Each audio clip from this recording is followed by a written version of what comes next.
The crisp skies of April in New York City. We take a look at the big city from above. The sun is shining on City Hall and everywhere else. It is a perfect day for baseball. Come on through the streets and make your way to Citi Field. It's the Mets and the Nationals this afternoon.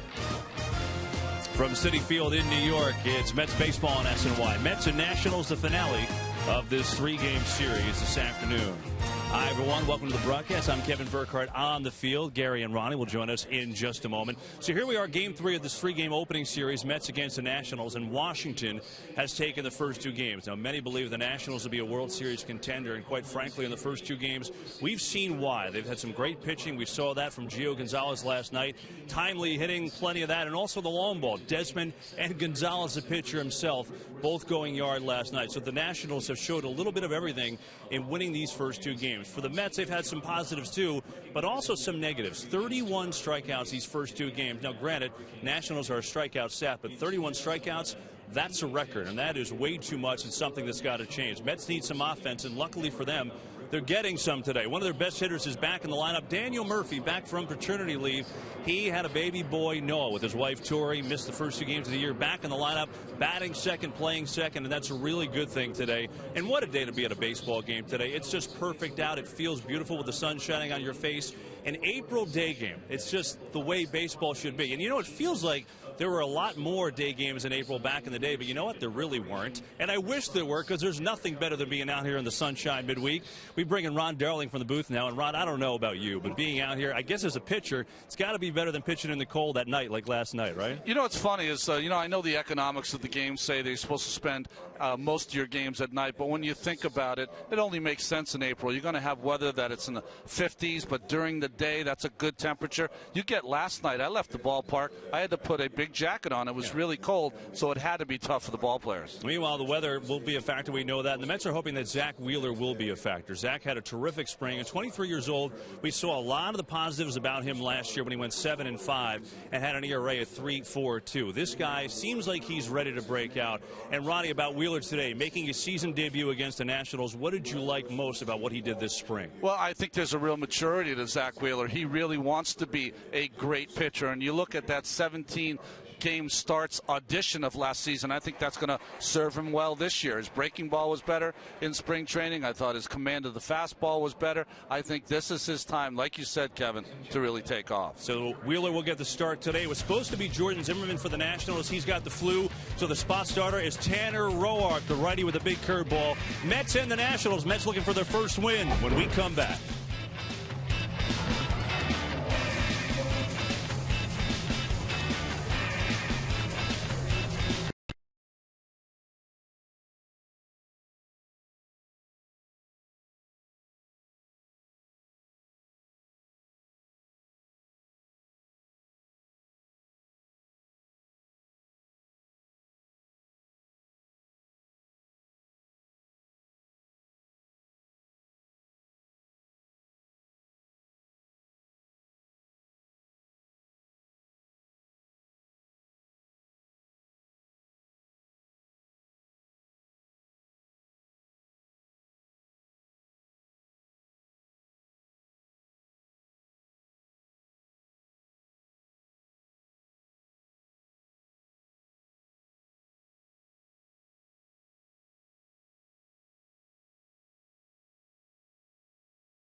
Island Railroad, reminding you to take the train to the game.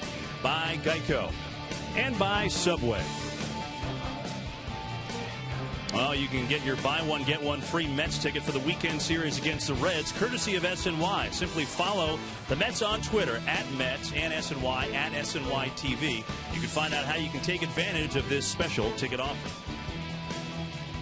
Take a drive around the majors. It's presented by Cadillac. How about the Pirates and Cubs, a game that lasted 6 hours, and the Pirates finally got the win 4-3 over the Cubbies. Yankees are 0-2 as Dexter Fowler with a triple and a home run. That was all the Astros needed in a 3-1 victory over the Bombers. And the White Sox are 2-0 on the young season in a wild game that featured 13 pitchers and seemed to last forever, but the Sox win it on a Sam DeDuno wild pitch, and Chicago is 2-0 on the season. Zach Wheeler looking to get the first win of the year for the Mets. He's warming up, ready to go.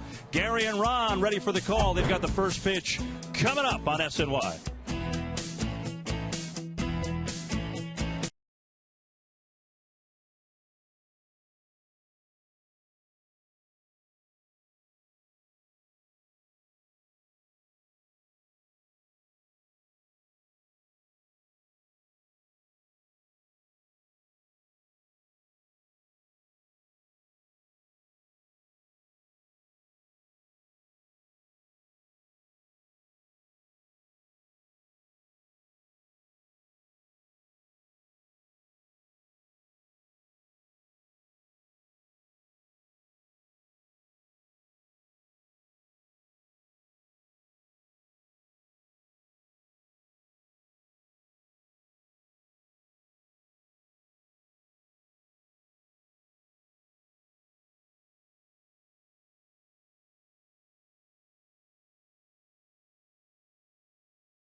Nats conclude this season opening series. There's the starting lineup for the Nationals. First start for Sandy Leon, who was called up when Wilson Ramos broke his hand on opening day. Danny Espinosa gets the start at second base. Otherwise, the same unit that Matt Williams has had out there the first series of the year.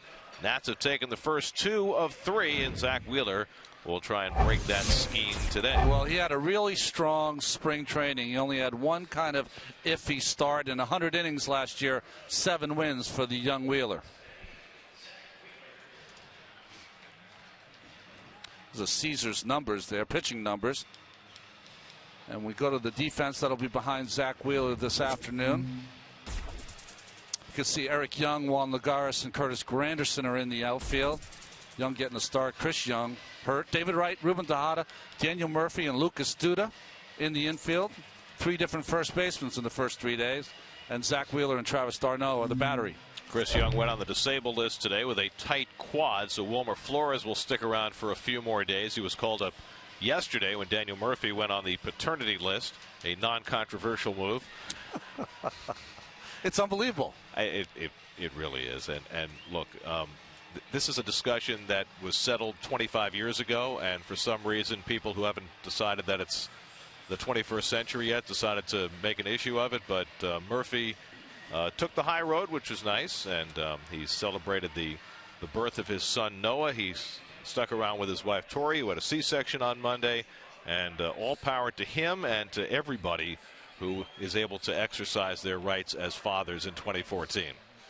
You know, Murph does a really nice job of maneuvering around silliness that comes sometimes. He does a great job. And, you know, it's 2014. It's not 1944. You're not sweating in a waiting room waiting to hand out cigars. It's a family thing. You want to be together. He was, and I think it's great. Better families, better husbands, better fathers. That's By the cool. way, I'm Gary. He's Ron. Oh, yeah. Nice to be here today. It's a gorgeous afternoon, and the Mets are hoping this will be the day when they secure their first victory of the season. Zach Wheeler trying to see to that. Denard Span leads off for the Nats, 3 for 9 to start the season, and Wheeler's first pitch fastball misses low, and we are underway. Span, Harper, and Worth for the Nationals, who have scored 14 runs in the first 2 games of the season, trying to get off to a better offensive start this year than they did last year. Wheeler fires a strike, 1-1. Last year, the Nats offense struggled for the first 4.5 months of the season. It really wasn't until the last 6 weeks that they really kicked it in gear, and Span was one of those guys who got it going late. Remember, he had a 29-game hitting streak late in the season. Well, there's a real seriousness to their manager, not only his personality but how he played the game, and you can feel it with his ball club. Even though it's only 2 games, they had it in spring training too. Matt Williams taking over his first managerial gig with great expectations. Of course, they had great expectations last year. Fly down the left field line. Eric Young takes a look, but that'll be in the seats. And it's 2-2 to Span. And Wheeler has come out firing fastballs early. We saw that with Dylan G, didn't we, in the first game? Very aggressive through the first inning. Wheeler doing the same. Zach last year made his debut on the 18th of June in Atlanta. Interestingly, both of these pitchers today made their major league debuts last year, and both debuted against the Braves. Tanner Roark getting the start today for the Nats. Moved up a day with Jordan Zimmerman having to be scratched with the flu. 2-2 to Span leading off, and he takes a defensive hack and bounces one foul. Span's had himself a nice series so far. At the plate, in the field. Bryce Harper on deck. Zach Wheeler, 23 years old. Now beginning his first full season in the major leagues.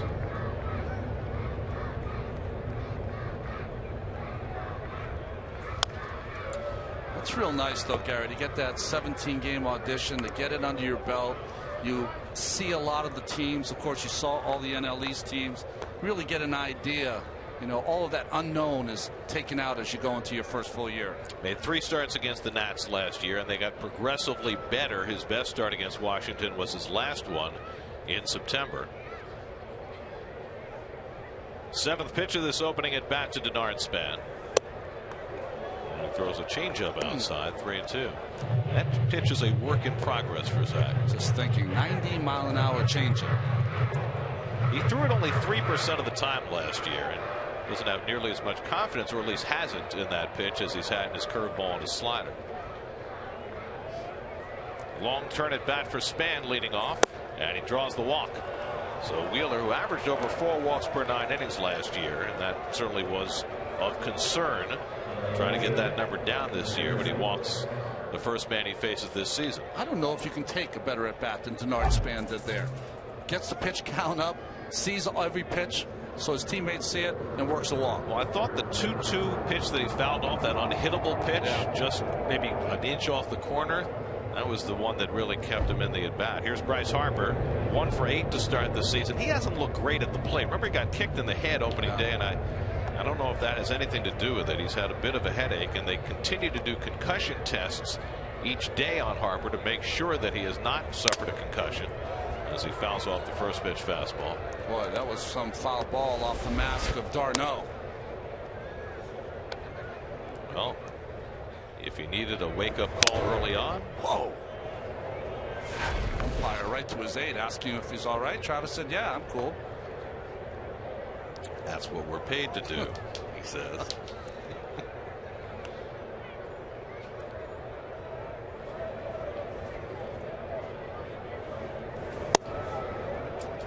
Gary, you were mentioning about Harper. Harper's bat just looks slow in these first 2 games. His arm looked just fine, though, last night. What a play that was. It was a very difficult play where he had to go back toward the corner, readjust because the ball hit the jutting stands, and then coming in toward the infield, pick it up on the run and throw a 1-out strike to get Ruben Tejada at the plate. That'll go into the seats, and it's 1-2 to Harper. You always feel that that throw for the outfielder a little easier when really what you're doing is just throwing it right down the line.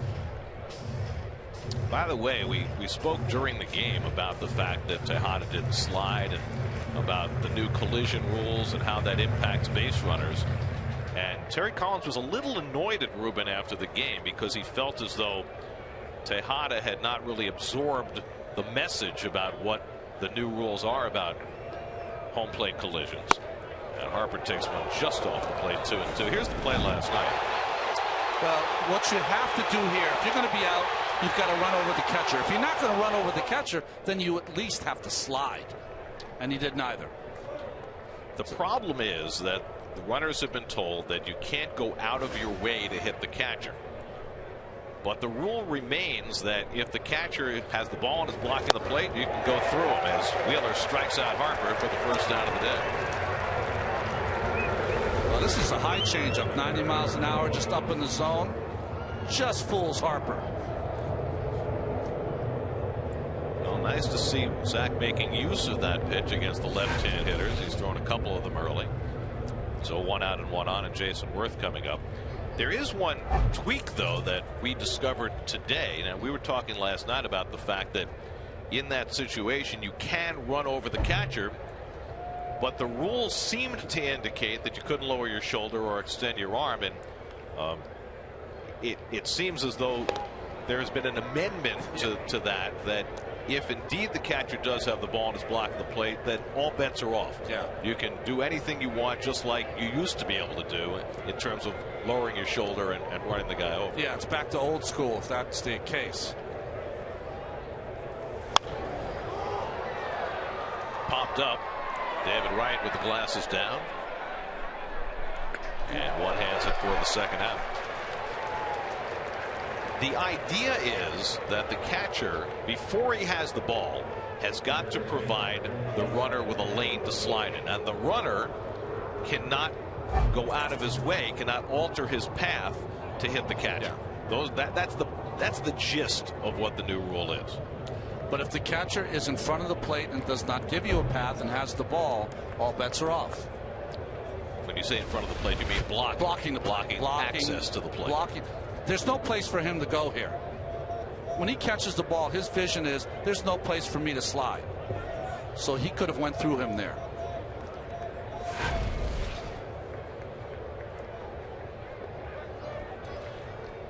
What they're trying to do is stop that. You know, in football, when a punt returner waves his hand and the defender runs him over, that's what they're trying to stop. Guy going out of his way to try to injure the catcher or mean-spirited play. Well, where it's particularly a vulnerability for catchers is when he's trying to get the throw from right field, and he's looking for the ball, and he can't be looking at the base runner, and guys get blindsided before they have the ball, and that's the play they're trying to eliminate. But in that particular case, Tejada was fully within his rights to run over Lobaton, the catcher, or alternatively, he could have tried to slide to the front side of the plate. That's the other thing he could have tried to do. And I asked Terry today, I said, did you have to reiterate for the group, you know, what you can and can't do? And he kind of laughed and he said, well, we just did that. We just came out of spring training. You know, the bad part of it, it just looks like a passive play for the Mets. It just doesn't look good. Doesn't look like you're playing all out. Well, this was one of my concerns going into the season when I read the new rule, was that I thought that this is what a lot of runners would do. They would just give up, and that's not good for the game. No. And it has a chance to get the runners hurt, too.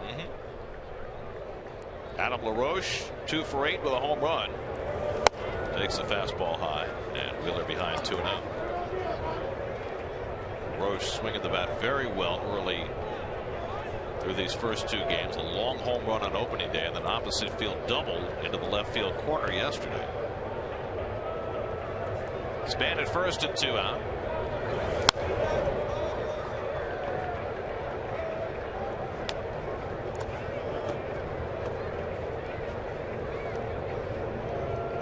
This is a walk year, isn't it, for Adam LaRoche? Be wary of the guy in the walk year.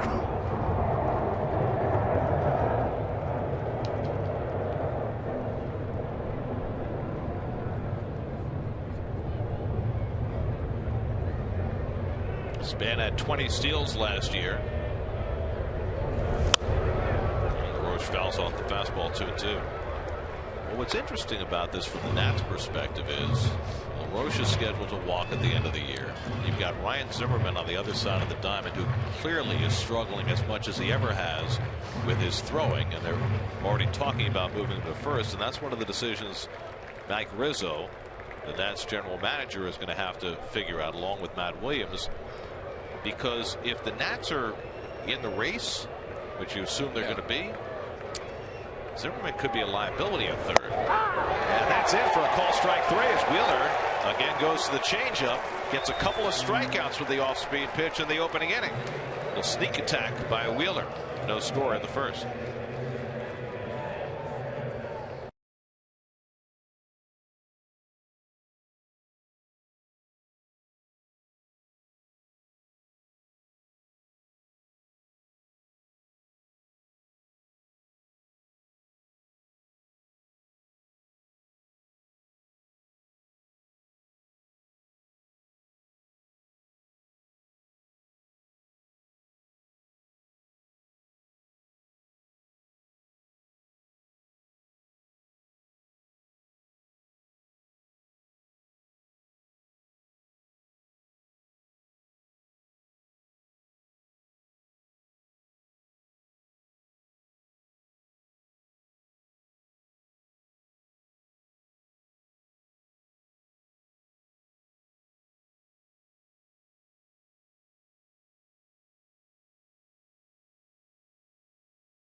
Eric Young back in the lineup today after sitting yesterday. Lucas Duda becomes the 3rd starting first baseman for the Mets in their first 3 games.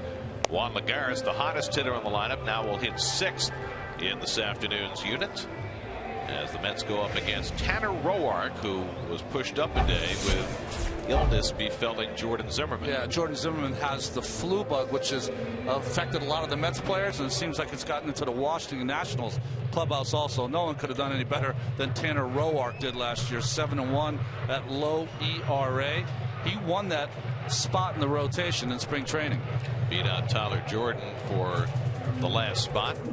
Eric Young played opening day, played second base in the absence of Murphy, went 0 for 4 on a rough day in the field, so a reset for EY today as he leads off against Roark. Billy Hamilton, the talented center fielder for the Cincinnati Reds, had the same day as EY, 0 for 4 with 4 Ks. The Reds are coming in here tomorrow night to start a series, and Cincinnati didn't score their first 17 innings before they got a run in the bottom of the 9th yesterday to beat the Cardinals 1-0. And those two teams are sitting through a rain delay in Cincinnati this afternoon. Darno and Wheeler debriefing after that first inning. Eric yanks a bunt a little too hard, and LaRoche has the easy play for the first out. We're going to see a lot of that this year from Eric Young Jr. Well, here's the Nationals defense. You know, we talked about Jason Warren and how good he is, Coors Light defense. But Bryce Harper's got a great arm, too, and Denard Span can go get him. Their infield is strong. You talked about Zimmerman's troubles, but Desmond, Espinoza, and LaRoche on that right side. Anthony Rendon having the day off, and Tanner Roark and Sandy Leon, the switch-hitting catcher, behind the plate. Maybe not as good an offensive team with Espinoza at second base, but better defensively. Well, here's Murphy for his first at-bat of the season. Murph has already missed more games this season than he did all of last season when he played in 161, and it's a pretty fair bet he won't miss any more this year. And a strike called, 1-1. Well, you have Zach Wheeler throwing his changeup at 90, and now you have Tanner Roark throwing his fastball at 90. If you haven't watched Roark pitch, he uses all 4 of his pitches. Every pitch has a purpose, and a real good curveball, as you saw there. We saw him during spring training, and that curve is a terrific pitch for him. He's just he's fun to watch. He's a guy that will move the ball in and out. Great control. And Keith, the bullfighter. That's outstanding.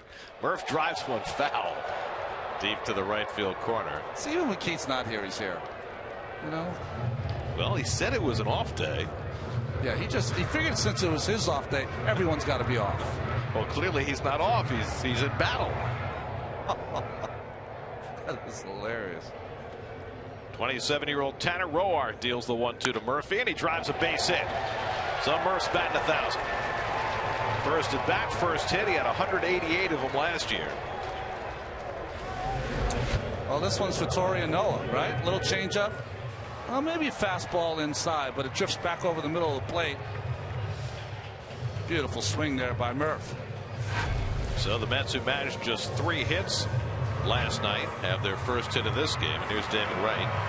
David 3 for 7 to start the season with a homer and 3 RBIs. Mets lineup has a little different look to it with Murphy in that 2-hole where he belongs. They mixed and matched the first couple of days. They had Lagares and Flores hitting 1-2 last night.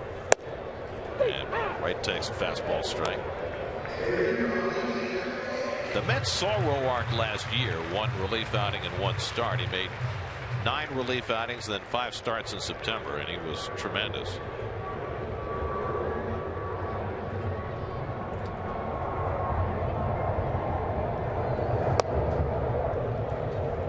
Sinker missing, 1-1. There's your umpiring crew. Tim Timmons has the plate. Todd Tichenor at first. Tim Welke, the crew chief, at second. Clint Fagan, the rookie umpire who had the plate last night, goes to third.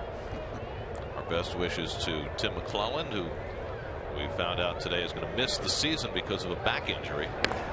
Veteran umpire, the dean of Major League umpires.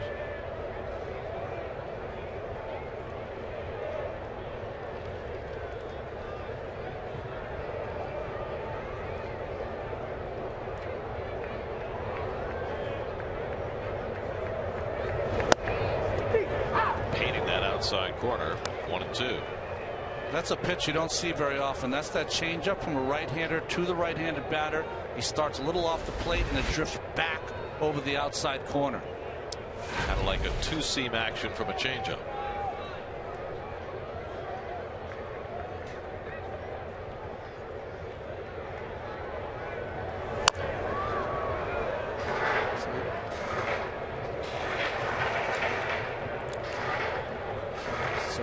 See a little what Roark does. He's a good athlete. He knows how to hold runners on. He's got the great slide step. Doesn't allow you to get a big jump. Change up away, fastball in. Doesn't really throw 2 pitches the same speed in a row.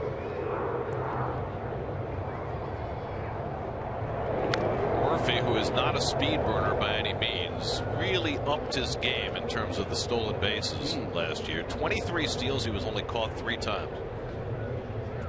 Became an expanded part of his game.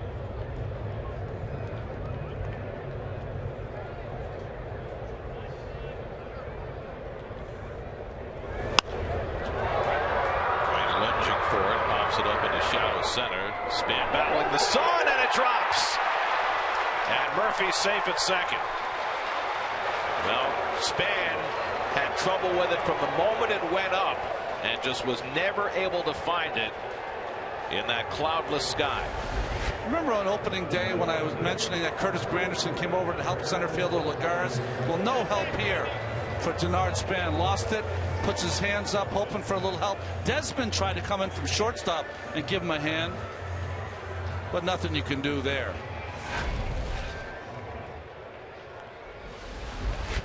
There's that slide step we were talking about. Doesn't even lift that leg. Possible to get a jump. And a little drop and drive by Tampa. So a sun-aided hit for David Wright, and now a chance for Curtis Granderson to get off the schneid. 0 for 9 to start the season. And he takes an off-speed pitch for a strike. Granderson 5 strikeouts in those 9 at-bats. The Mets in the first 2 games of the season have struck out a record 31 times. No team in Major League history had ever struck out that many times in their first 2 games of the season. At least modern Major League history. That takes you back 114 years. Well, see the defense. You can see center fielder Span's a little shifted towards left field. Infield, Desmond playing a little bit to pull. Double play depth for up the middle. Murphy at second, Wright at first, and 1 out. And Granderson lays off the changeup, 2-1. Before the game started today, I was telling Kevin Burkhardt, I said, Curtis needs a hit. He needs a knock, drive in a run, even better, hit it out of the ballpark. He's hit a couple of deep fly balls to center field. What he needs to do is pull the ball, do what he does best. And he pulls the ball, and that one's going to settle down for a base hit. Murphy will come in with the game's first run. Right to third. He's going to be held up by Tim Tuffle. It's an RBI double for Curtis Granderson. His first hit as a Met produces a run, and it's 1-0 New York.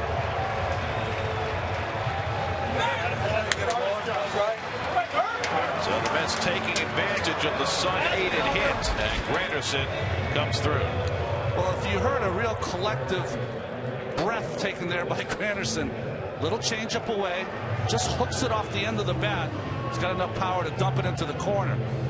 Good job by Roark to get to that ball and get that back in, but Mets are in business. Saved a run for the moment, forcing Wright to stop at third. Now Lucas Duda, who struggled so mightily all last year with runners in scoring position, gets an opportunity to drive in a run or 2. Infield back, they're conceding 1 run on a ground ball.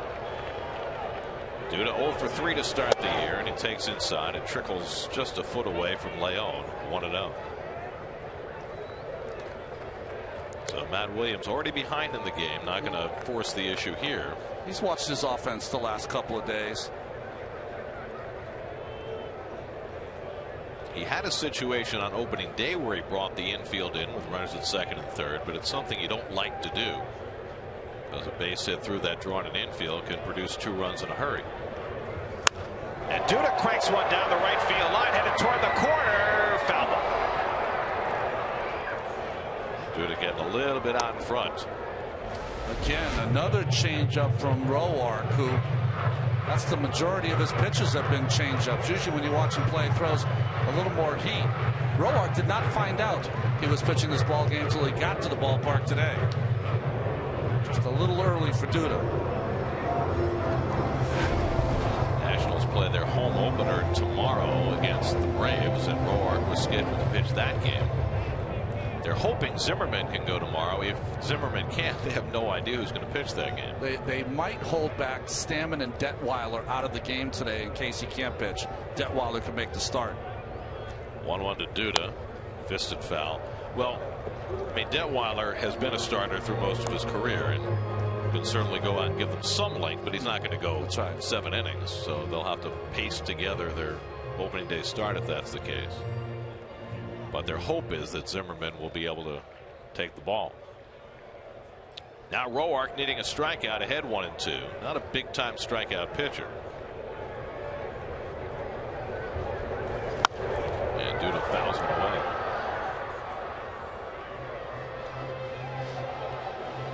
Interestingly, Roark in AAA last year was used both as a starter and as a reliever. 11 starts, 22 relief outings. So when he came to the big leagues, he was ready to do both, and did.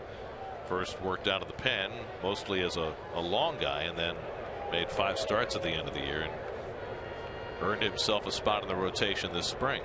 He's got a problem to deal with here, though. And he ties up Duda, a slider at his feet. He held the swing in time. 2-2. You know, a mortal man would not have been able to hold this bat back, but so strong, Lucas. He just holds that bat back. You always look for the front of that bat. There's a turnover, the top of it. It did not there. A run is in, second and third and one out. 2-2 now to Duda. And the curveball pulled foul. So Roark has shown everything in his arsenal here in the opening inning. Tanner Roark from the University of Illinois. It's Doug Fister, right? What a trade that was. I think it's not shocked the baseball world, but well, from a Tigers perspective, it was hard to figure. Yeah. Again, the 2-2. Foul back. Fister a little banged up coming into the season, but he'll be okay. He's got an oblique, right? Yes. They traded Steve Lombardozzi to get him, and then the Tigers, when Jose Iglesias got hurt, turned Lombardozzi around and traded him for the veteran Alex Gonzalez. And all Gonzalez did was pick up the game-winning hit on opening day. Eighth pitch of the at-bat coming to Duda. And he popped it up. Should be playable, but who's going to get it? Right near the stands, and it does go out of play. The pitcher, Roark, for a moment looked as though he was going to come the closest to it. Yeah, he looked like he had the best chance. Not sure if Leon didn't see it or if he just assumed it was going to go out of play. Well, I think if you're pitching in this game and you just saw a fly ball dumped into center field, you got to think all hands on deck. Anything up in the air, everyone's got to go for it.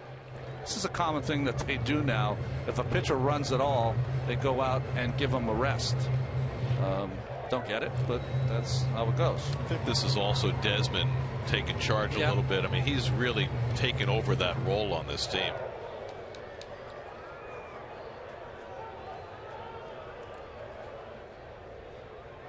So Duda with a long turn at bat here. Murphy got it started with a base hit. Wright hit a pop fly that fell in when Span lost it in the sun, and Granderson cashed one with a double. Now the ninth pitch coming from Roark to Duda. And it's too high, and Lucas works the count full with Juan Lagares waiting on deck. So 26 pitches deep in this opening inning, and Roark has found nothing but trouble. Steve McCatty, the Nats pitching coach, keeping an eye out. Be surprised if you see a secondary pitch here, 3-2, curveball or changeup. And it's too high, and the bases are loaded. Quite a plate appearance for Duda, a 10-pitch walk, and now the bases are loaded. McCatty's going to come to the mound for a conversation. And the hottest bat in the Mets lineup through the first two games, Juan Lagares, will get a chance with the bases full. It was interesting when we were listening to Terry Collins, Gary, you and I, this morning. He said the difficult part about filling the lineup was figuring where to hit Juan Lagares today. And he might have had him in the right spot with the bases loaded here. Well, he hit leadoff last night, had a double and a triple after hitting a home run, batting second in the order on Monday. He said he considered hitting him fifth, but he didn't want to put too much pressure on him, so he put him in the sixth hole. And so here he is. This is some pressure. And this is an interesting at bat for him because he has been hot, and Roark is struggling a little bit right now. And you talk all the time with the bases loaded about hitters feeling as though they're the ones under pressure when it's really the pitcher who is. Well, the pitcher sometimes can use the impatience of a hitter when he has the bases loaded because it's just human nature. It creeps into your brain. Boy, if I go deep here, it's a grand slam. But I think the thing Juan's got to protect against, you hit one out of the park, that's not his game. Just line drives. And using the whole field, which he's done through the first two games. Wright, Granderson, and Duda, the base runners with one out. And Lagares hits the breaking ball in the air to center. That'll get a run in. Wright tags at third as Span makes the catch. The throw will go to third. Granderson will advance as well. Sacrifice fly for Lagares makes it 2-0 New York.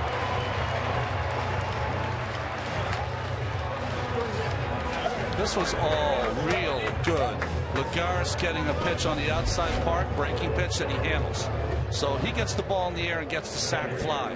but when you peek around the bases, his spin makes his play and throws to third base. Once Granderson tags at second, you've got to be David Wright. You've got to be thinking, hey, Curtis is going to tag. What do?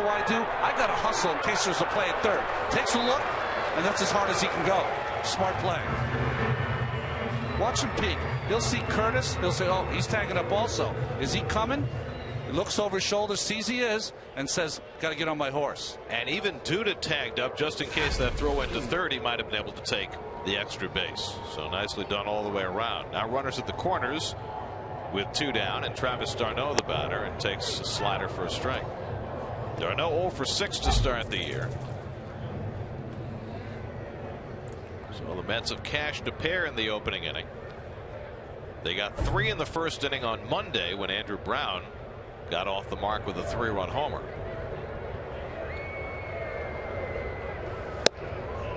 Now Roark picks off the outside corner with a fastball 0-2. It's not only that, you're a third of the way through Roark's pitches for the day when you think about it. Well, he certainly was a lot more efficient than this last year, but having a rough first inning of the season. Curveball hit in the air to right field, hit pretty well, but Worth has plenty of room out there to run it down, and that ends the inning. But the Mets get a couple. Daniel Murphy, first at bat as a pop-up, gets a hit to open things up, and the Mets played a pair. Granderson with his first hit as a Met drives in a run, and it's 2-0 New York.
Follow the Mets live all season long with the award-winning MLB.com at Bat app for your iPhone, iPad, Android, BlackBerry 10, or Windows Phone 8. Text at Bat to 31826 or download it today, or visit Mets.com for details. Zach Wheeler staked to a 2-0 lead as he takes him out for the second inning. Ryan Zimmerman leads off for the Nats and takes a fastball for a strike. Zimmerman 2 for 9 over the first 2 games. Had a home run against Wheeler last season. Wheeler walked the leadoff batter in the first, then struck out 3 in a row. Or excuse me, retired 3 in a row. 2 of them on strikeouts, and both strikeouts coming on changeups. Both against left-hand hitters, Harper and LaRoche. Not going to use that changeup, I wouldn't think, much against the right-hand batters. Into the air to deep left field. Forget that. That is way out of here. Ryan Zimmerman pounds one into the lower deck in left field. His first home run of the year, cuts the Met lead to 2-1.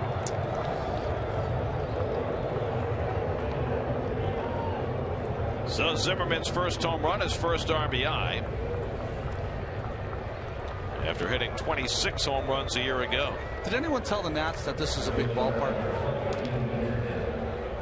This is the first slider from Zach Wheeler, and it was a hanger.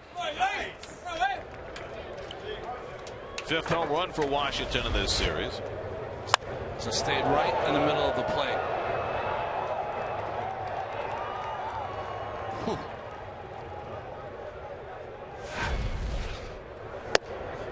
Howie and Desmond. This is a classic swing. Big leg kick.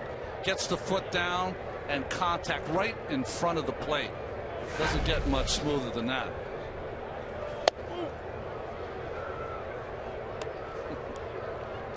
Desmond hit his first home run of the year last night against Bartolo Colon. That put the Nats in front to stay. Two-time Silver Slugger winner at shortstop in the National League. Wheeler threw the fastball by him, 1-2.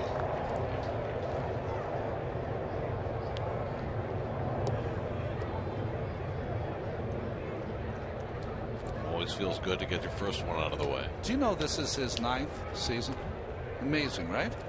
Same with David, I guess. He was drafted and came to the big leagues the same season. Same year, 2005.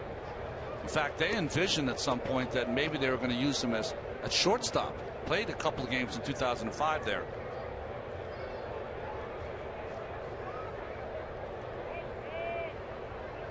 Two-two to Desmond, and he got him. Threw the fastball by him and made him look bad. Third strikeout for Wheeler.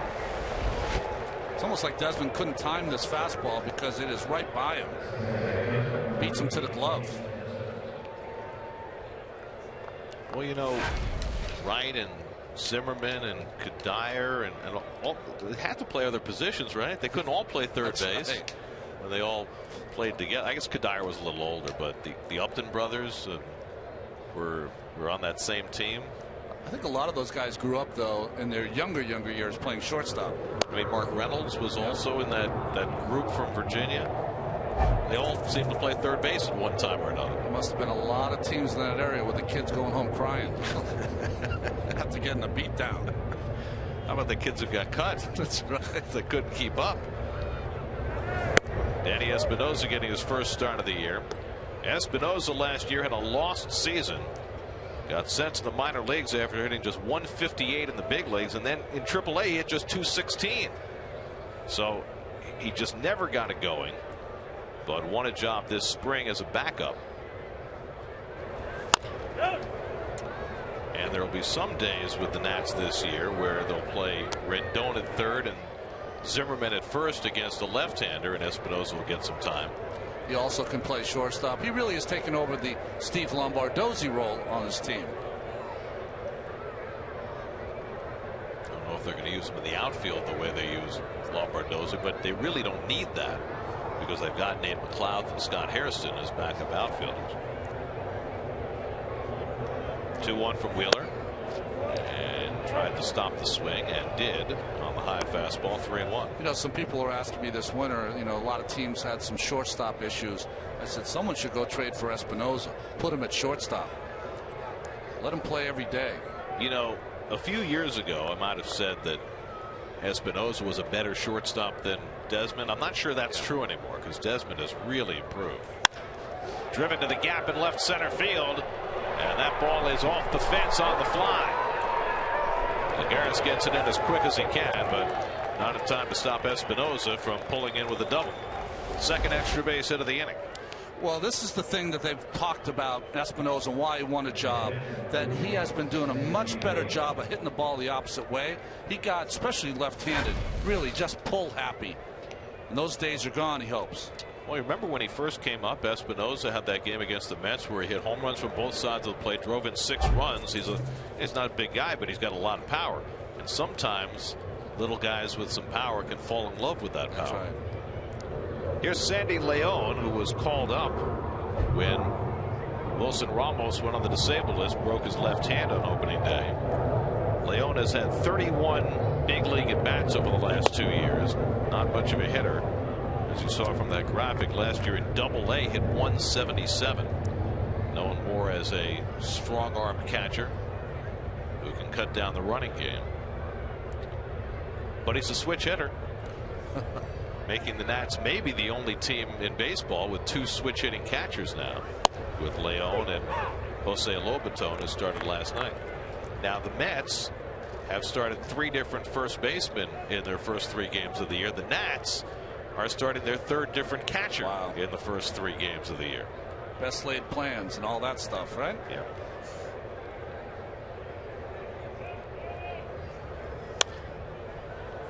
One and 2 to Leon.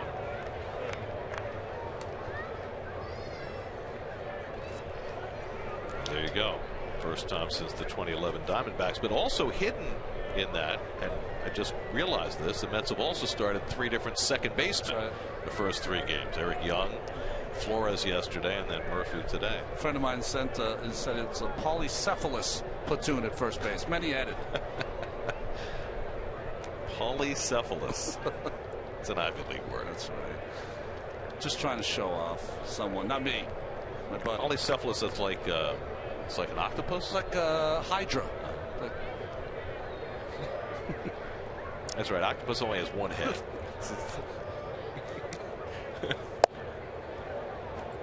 2 and 2 to Leon.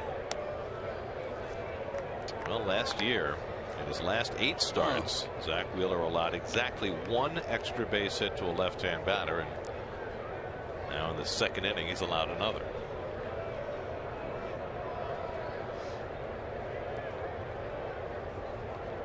Two and 2 to Leon with the pitcher on deck. Trying to advance is Espinosa. Tejada will let him go, and that's the 2nd out.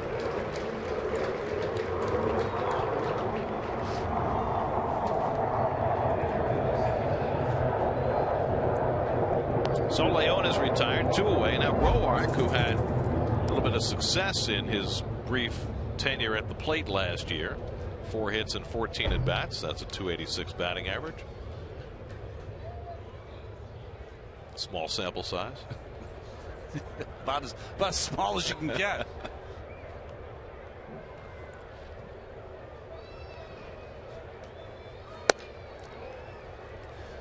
All the infield is back. David playing back. Duda is back as far as you can go. Always have to watch out for a pitcher trying to sneak a bunt down. Knows it's going to be awfully hard to get a hit off Wheeler. Yeah, especially with that swing. Yeah, right. That's a school of swing hard in case you make contact. Worked for approach. Worked for Gio Gonzalez last night. He did, didn't he? His home run trot is one that will be replayed for a long time. Because a trot it wasn't. It was an all-out, hell-bent for leather sprint. It was. No help from the third base coach. No help from anybody.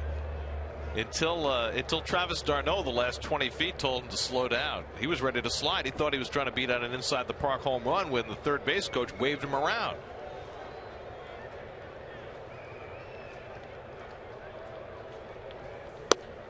Strike 3 called. Roark is done, and so are the Nats in the top of the 2nd. Ryan Zimmerman's home run gets a run back for Washington. Zimmerman's first home run of the year. And the Met lead is 2-1 as we go to the bottom of the 2nd at Citi Field.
Get out to Citi Field for tons of family fun in 2014 with the Mets Family Pack. Buy a ticket for the game and get a hot dog, French fries, and soft drinks starting at just $24 each, which equals big savings.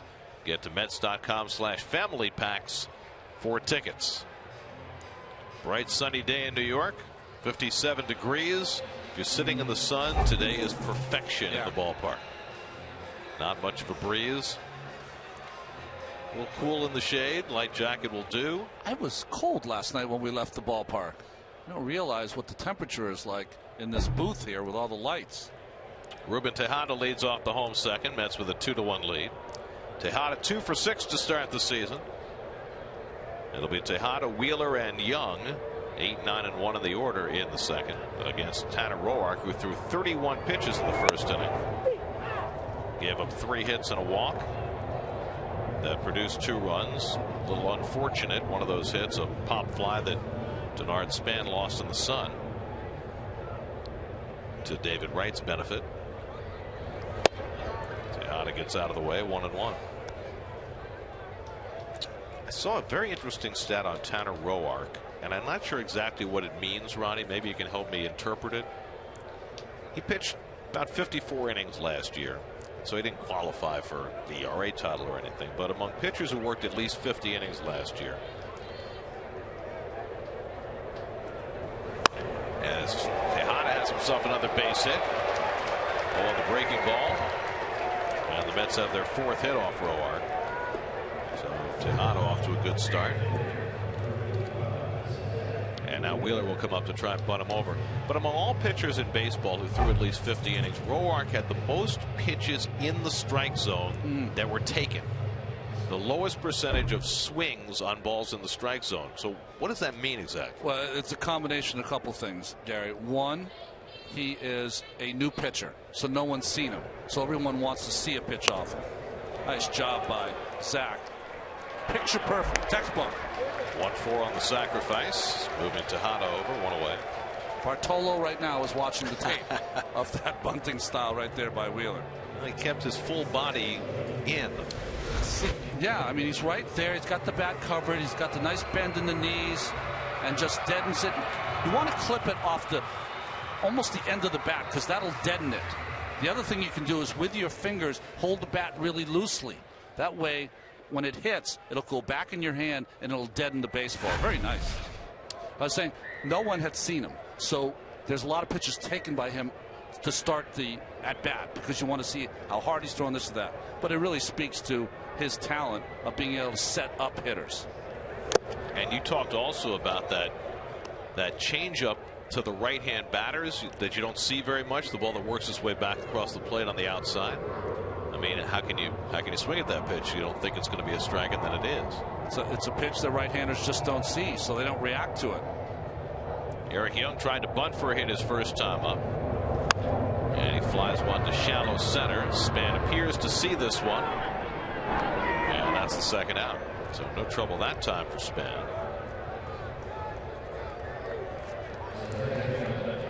So 2 out. Tejada still at second. Daniel Murphy will try and get him in. And he hasn't done it in this game, but some of the games I've watched Roark pitch, and I saw him a couple times in spring training, he throws a lot of first pitch curveballs for strikes. So that's another factor. You know, that pitch is generally taken, almost 100% of the time. You see his numbers last year, much more effective against the right-hand hitters. He'll face the lefty Murphy here. Murphy singled and scored a run in his first at bat of the season in the first inning.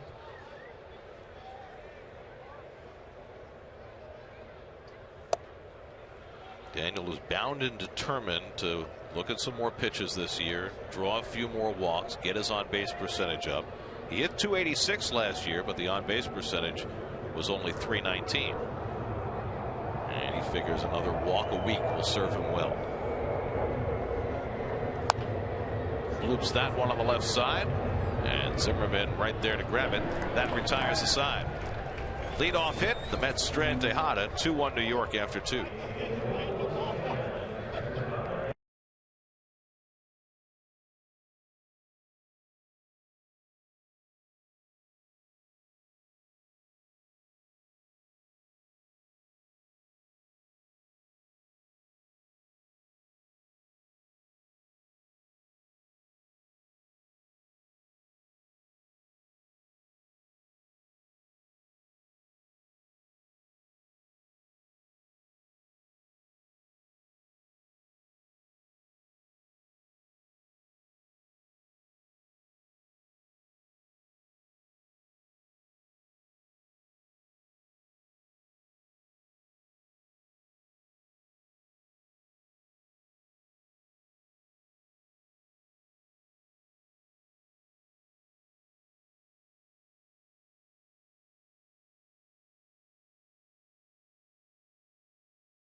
Couldn't ask for a nicer spring day today.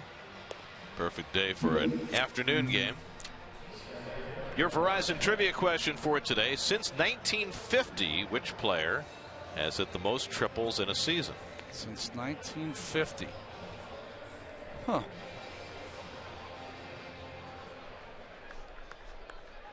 I know the Mets record is 21.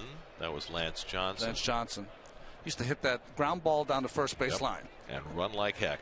One dog. One dog, that's right. Top of the batting order as we go to the third. Denard Span leads off against Zach Wheeler, who works with a 2-1 lead. Span drew a walk leading off the game. And takes a curveball from Wheeler. First one he's thrown today. Love to have that pitch in reserve for the second time around the batting order, don't you? Well, you want to give all these players a different look when you go through the second time. Murphy sliding to his right and bobbles it, and Span is safe. That was trouble right from the beginning. Murph's footwork approaching that ball was a little awkward with the speed of Span. Well, that's the key, is that when the ball was hit, it's a pretty simple play, but I think Murph realized that he was going to have to be aggressive and charge it because of the speed of Span, and he kind of got it in an in-between hop, and those are always the toughest. So Murphy's first chance of the season results in an error. And that is the Mets' first error of the season. So Bryce Harper bats with a runner aboard. Harper struck out on a changeup his first time up. Harper now 1 for 9 with 5 strikeouts.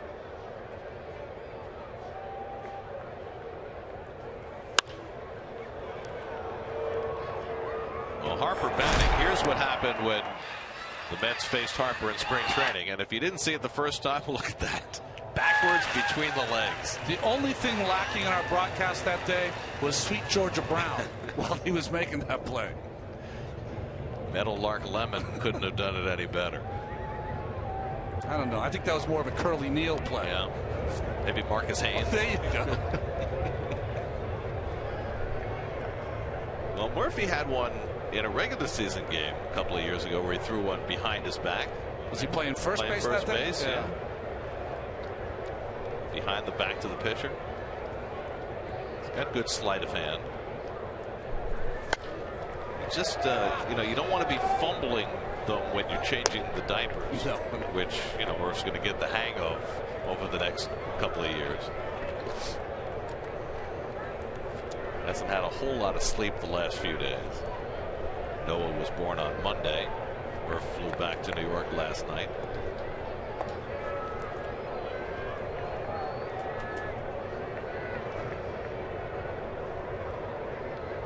Wheeler ahead 0-2.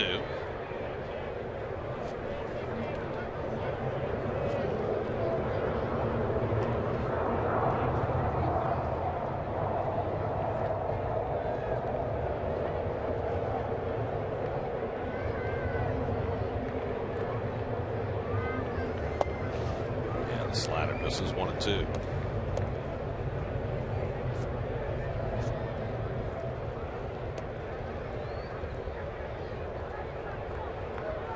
There's a man who likes long balls.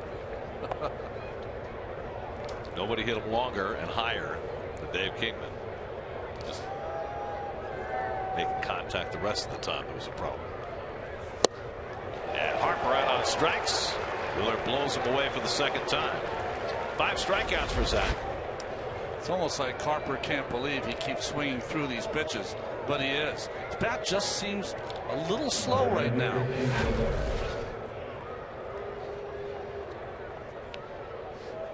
Well, that's 6 strikeouts in the first 10 at bats of the season for Harper. 1 out and 1 on. Now Jason Worth, who popped up to David Wright his first time up.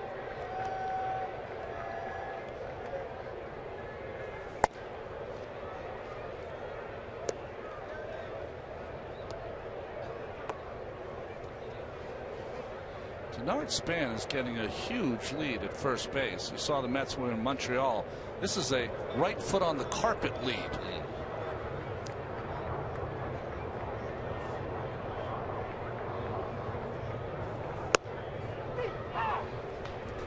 Jumped out to a nice secondary lead like he was going to go that time, but did not.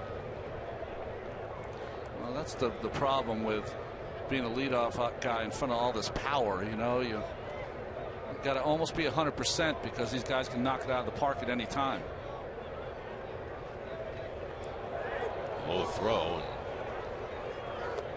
Span gets back. Well, I mean, Davey Johnson was never a big stolen base guy. And, you know, Matt Williams coming from the background of being a slugger, you wonder whether he wants Span to be running a lot in front of the big guys.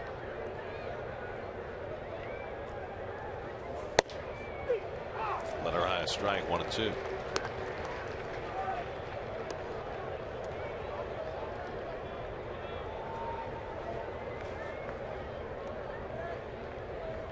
Last year the Nationals were 6th in the National League in stolen bases. Span had 20, Desmond had 21, Harper had 11, Worth had 10.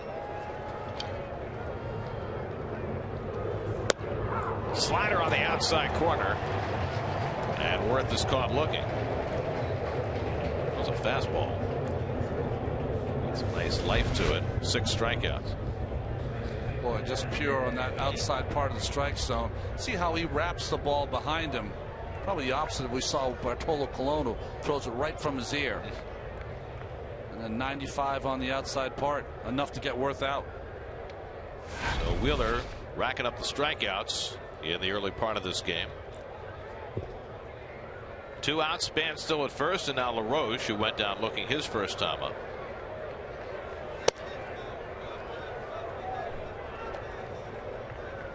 Gary, sometimes as a pitcher, you have to recognize your place. Zach's going to get a new baseball. He's watched the first 2 games. He's seen that Mets lost a heartbreaker, kind of got blown out yesterday.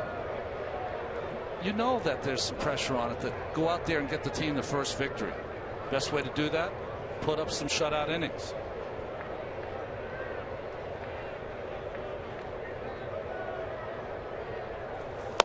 Well, the other piece for Wheeler is when John Neese had to be scratched from the opening day start, it was no secret that Zach Wheeler wanted to be that guy, even though he's only had a half season in the big leagues and he didn't get the assignment, but he wants to show that he's capable of being the ace of this staff. I mean, Matt Harvey's not going to pitch for probably all of the year, and you know, Harvey got a lot of attention in spring training. Wheeler got very little. But, you know, this is a guy who the Mets expect to be a co-ace, and he wants to be that now. Listen, you show me a pitcher on your staff who doesn't want to pitch on opening day, that's the guy you don't want on your staff. You know?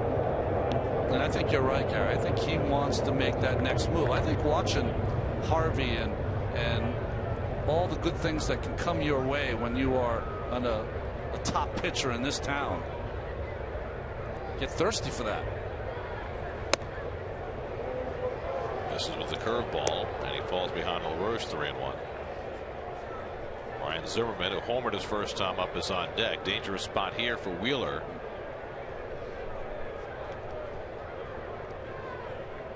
One of the few times he's been behind in the count today. And LaRoche hits one off the fist to right field. Granderson flips the glasses, and that retires the side. Leadoff error, but Wheeler pitches around it with a couple of strikeouts and a fly ball. David Wright to lead off when we come back.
2-1 lead over Tanner Roark and the Nationals as the Mets bid for their first victory of the season. Got the Reds coming in tomorrow night. Henry Mejia will open up that series. And who's going to pitch for the Reds may depend on whether they get to play baseball today. They're scheduled to throw Homer Bailey against the Cardinals, but they've been in a rainstorm waiting for a couple of hours now. And if they don't play today, then the Mets will probably see Bailey tomorrow. Told me there's some weather coming in here tomorrow also. That's a possibility as well. But if for some reason the Mets and Reds can't play here tomorrow night, they're going to have to make it up this weekend with a doubleheader, because Mets have Monday off, but the Reds don't. And the Reds don't come back, so that all remains to be seen. There's already been a rainout in Detroit today, so there's weather coming east. David Wright hit a pop fly that fell in when Span lost it in the sun, and so Wright with that hit now 4 for 8 to start the season. It'll be Wright, Granderson, and Duda 3, 4, and 5 in the order against Roark, who had a very difficult first inning, a much easier second. A ball and a strike to David. And did you see the T-shirt that's being handed out tomorrow on the first free shirt Friday? It's a David Wright shirt with captain emblazoned on it. Really? Lofted out to right, and Worth comes on. One away. And I believe we have it to show.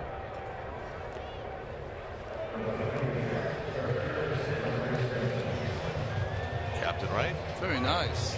It's the Captain America theme, right? He earned the nickname Captain America during the World Baseball Classic last year. World Baseball Classic, and I think at the MLB Network they're always calling him Captain America. Well, he's also the face of Major League Baseball, according to the MLB Network, right? Very busy man.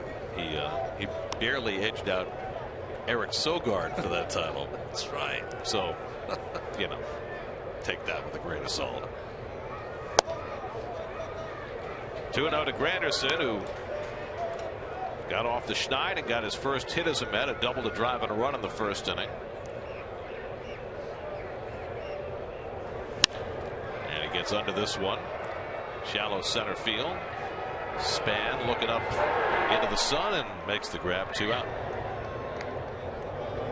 Well, the last 2 fly balls, Span has appeared to have no trouble with the sun. I don't know if it's just the angle has changed or not quite as bright as it was. I thought David's was a lot higher than those last 2, so maybe that's it. Sometimes when you just lose it off the bat and you have no idea where it is. When you have those wispy clouds like we have today, this is the one that he lost. Tried to side saddle it, just never saw it. Do the wispy clouds, those cirrus clouds, they help at all? No, I think it makes it tough. Who's going to get this one? Leon, the catcher, gets all the way up the line to grab it to end the inning. Nationals have the shift on, and so Leon have to go a long way. 1-2-3 inning for Roark, his first of the day. 2-1 New York.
The Nationals by a 2-1 score as Zach Wheeler getting set to work here in the 4th inning. And it's funny, when you get to know Zach Wheeler, you look at him from the outside, he looks like this very quiet, very reserved kid. And sometimes you look at that and say, well, does he have the intensity needed? He does. It's in there. Trust me. Sometimes you don't see it, but you don't know him all that well. But getting to know him more in spring training, guys, it was so interesting to find out what motivates him. You know, he said his brother gave him great advice last year. Be humble no matter what. He said, but because I'm humble doesn't mean I'm not a bulldog inside. He said, I always feel I'm out to prove people wrong. I said, well, how can that be? You're a #1 draft pick. You've always been a very high prospect. He said, not always. Back when I was 15 in Atlanta, you know, you always go out and you try to make the East Cobb Little League, the East Cobb traveling baseball team, very prestigious down in Atlanta, one of the best traveling ball teams in the country. He said, I was 15 years old, and there's so many kids that want to go out for it, they have a draft. I wasn't drafted. It ticked me off until this day. I am still motivated by that fact at 15 that I was bypassed in that draft. So that year, I worked harder than ever. At 16, I was the #1 overall pick in that draft, and I never took it for granted again. I went out, I worked hard, and I never wanted to be that guy again. He said, you know, I'll tell you one thing. I don't like coming out of games. If it's my mess, I want to clean it up. Believe me, guys, the fire's in there. It started at 15 years old. Back to you. And you mentioned his brothers who have been a huge influence on him. One of whom was a pretty big prospect, but hurt his arm. And I think that that pushes Zach even more to to be as good as he can for as long as he can. Younger brothers are getting beat on the field too, and on the court. I know he played a lot of basketball when you were a kid too. Zimmerman takes one the other way, and he's got his second hit of the day after homering his first time up. Well, the Nats have now had the leadoff man on in all 4 innings. And so Wheeler's had to pitch out of the stretch quite a bit today. Been able to do it successfully for the most part. And now we'll face Ian Desmond, who struck out. Interesting in that last at bat, after giving up the home run to Zimmerman, 2-0, he threw him a curveball. I don't know if we've seen a lot of that from Wheeler. I think that might be the first I've ever seen him throw in his young career. 18th start here today.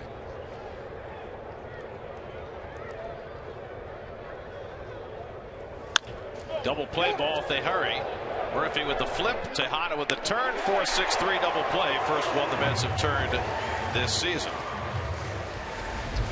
Oh, picture perfect off the end of the bat from Desmond. Nice feed by Murph, and the strong, accurate throw by Tejada. Gets out of the way and lets it fly. You know, if the Mets are going to base their team on some good pitching, especially starting pitching, they're going to have to do this much more than they did it last year. Turn it over. Well, their outfield defense should be terrific, but their infield defense still is something of a question mark. 2 out and nobody on. Now Espinoza, who drove one the other way to the gap in left center and nearly put a hole in the wall for a double his first time up.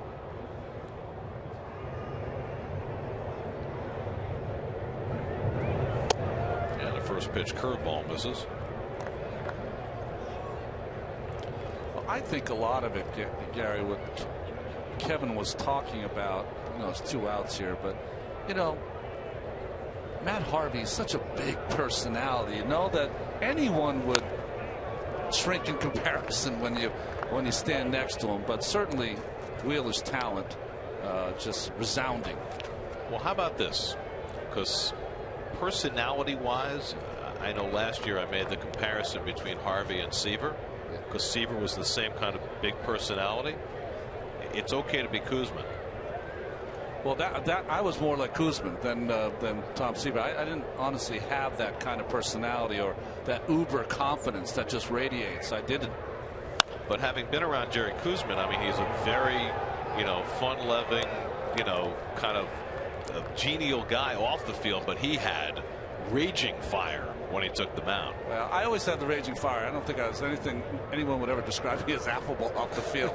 but I that was more of my role, to kind of be quieter and just do what I did. But in your case, it wasn't like you were second fiddle to a big personality, because Doc was pretty quiet too. But it's different, because Dwight could have been anything he wanted to be. His performance was just so off the charts. It was like lockering next to a rock star. Right.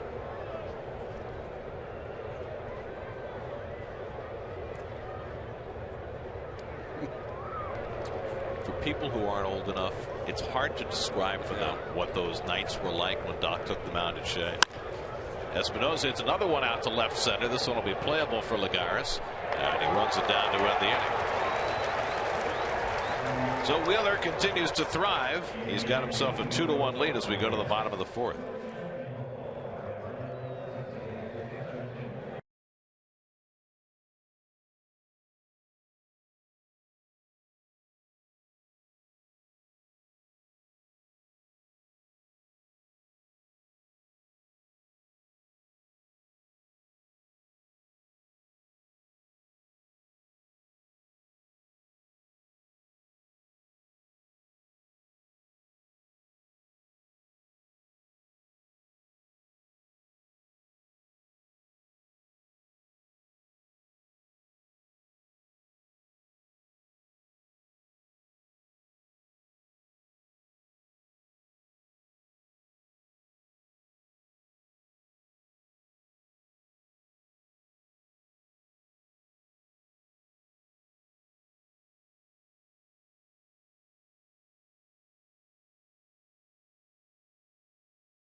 Trivia question: since 1950, which player had the most triples in a season? I think I know it. He was playing in a big ballpark at the time, and he's here on the field, I believe, or here in the ballpark.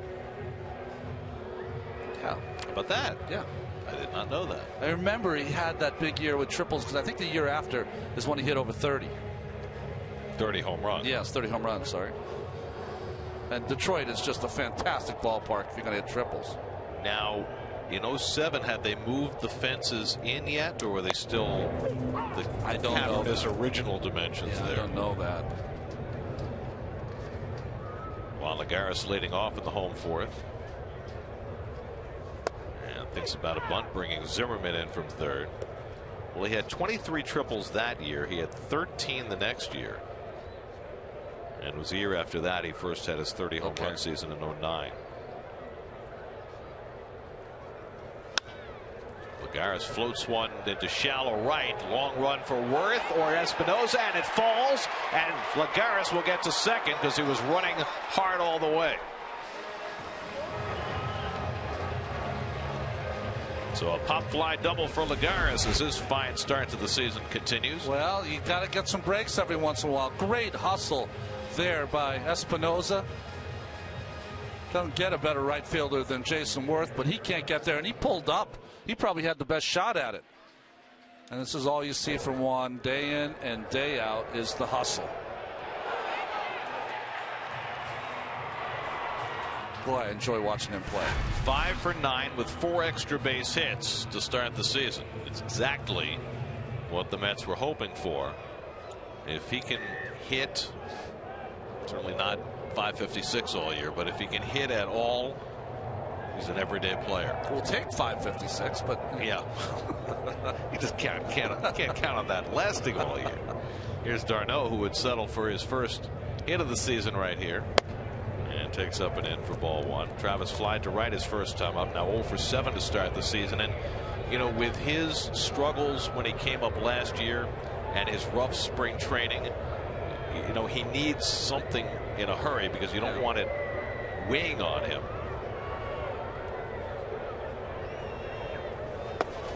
Although in this kind of game, Gary, 2-1, we're here in the 4th inning. This is a team at bat here, not only his at bat. You know, you will definitely want to get a base hit, but if you don't get a base hit, got to advance Lagares to third base. Does that play as much from a guy hitting 7th in the order as it would for a guy hitting a little higher in the order? Well, no, it doesn't come as much into play because you got the pitcher's spot. But still, you'd love to have Tejada up there with a runner on third base and 1 out at the worst from this at bat. The best, a base hit to score him. Roark behind him 3-0 as Desmond creeps in behind Lagares at second. And there's a strike. Roark has walked 1, has not struck out a batter. That's got 2 runs and 3 hits in the opening inning, and so far those have stood up.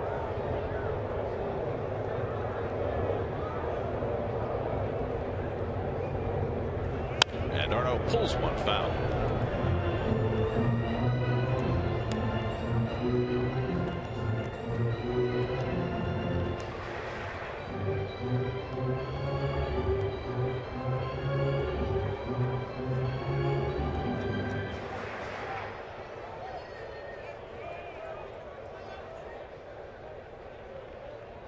Full count to d'Arnaud. And Travis lays off the breaking ball, and he's aboard.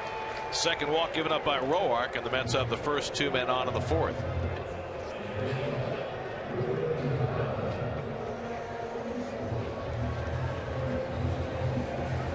So now Tejada, who pulled a base hit into left his first time up. He's 3 for 7 to start the year. Lagares at second, d'Arnaud at first, and nobody out. With the 8 and 9 hitters, Tejada and Wheeler.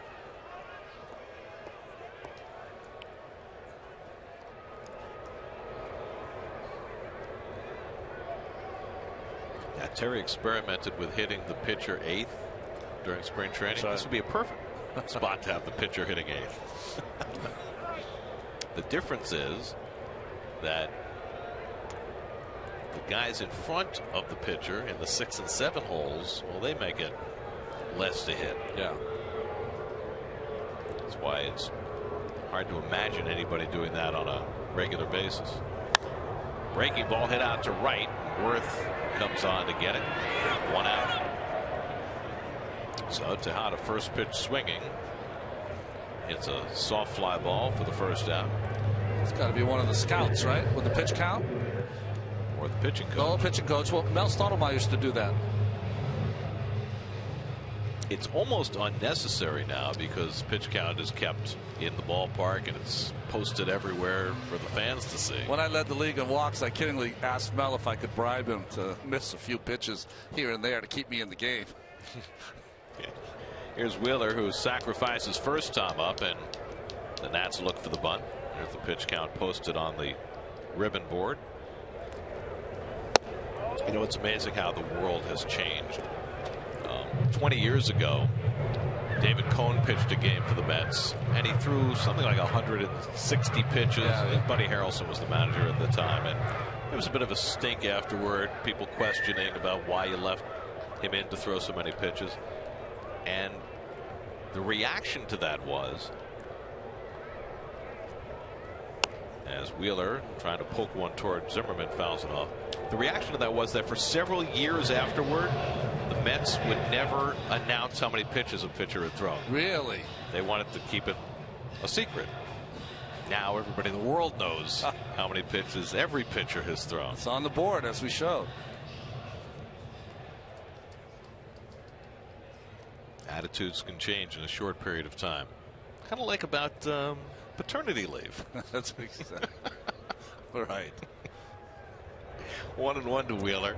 As the corners creep in, he pushes one and fouls it. Well, he's got the right idea, trying to make Zimmerman handle it. I think that just like when you're pitching, you don't want to be too fine. You know, you just want to get that ball down and just make him field it. That's all. But it's not that easy. So do you keep the bunt on here? Yes, you do. to try and stay out of the double play? Stay out of the double play. Plus, you know, you should be bunting here. Score's 2-1. You want to get 2 runners in position. Only way you don't bunt here is if you're a superior hitting pitcher, which Zach hasn't proven yet. Well, there's nothing wrong with a 3-run homer. Ask Gio. He's swinging and striking out. And that's the second out. First strikeout of the day for Tanner Roark.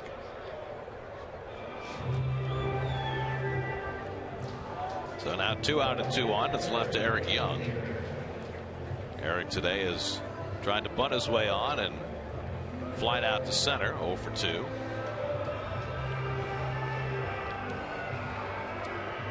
Now, that kind of scorebook is a great thing. But what happens when you have a 16-inning game? Yeah. Which they did in Pittsburgh last night. 5 hours, 55 minutes.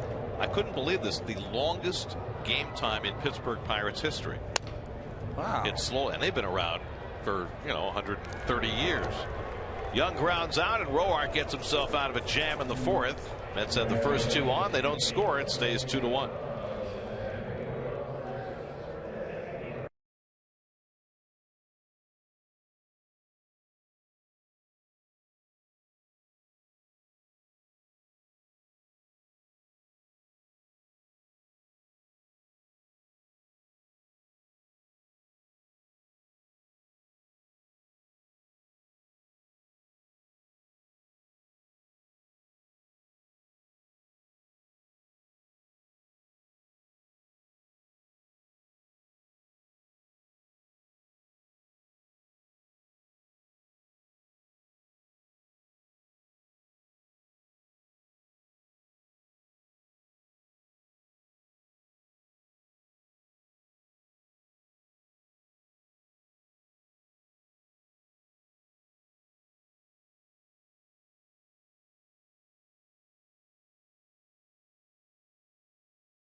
Video of Mets pitching coach Dan Warthen's breaking down the mechanics of Zach Wheeler's delivery on Mets blog, presented by Verizon, part of the SNY.TV blog network.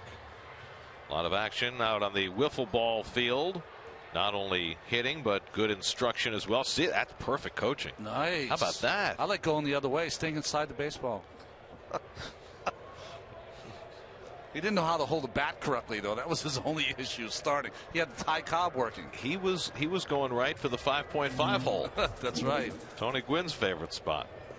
Sandy León leads off the 5th inning against Zach Wheeler. León grounded out to short in his first at bat of the season. Wheeler has had the leadoff man on against him in every inning. He walked Span to start the first, gave up a home run to Zimmerman to start the second. Span reached on an error to begin the third, and Zimmerman singled to lead off the 4th. It certainly doesn't make your life easier as a pitcher when that leadoff man is always on.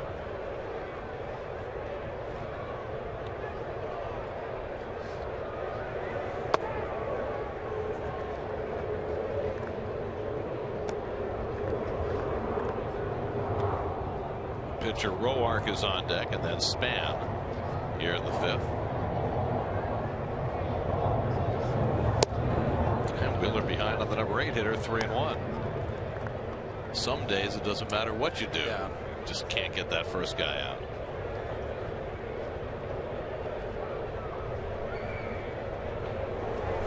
And he walks León.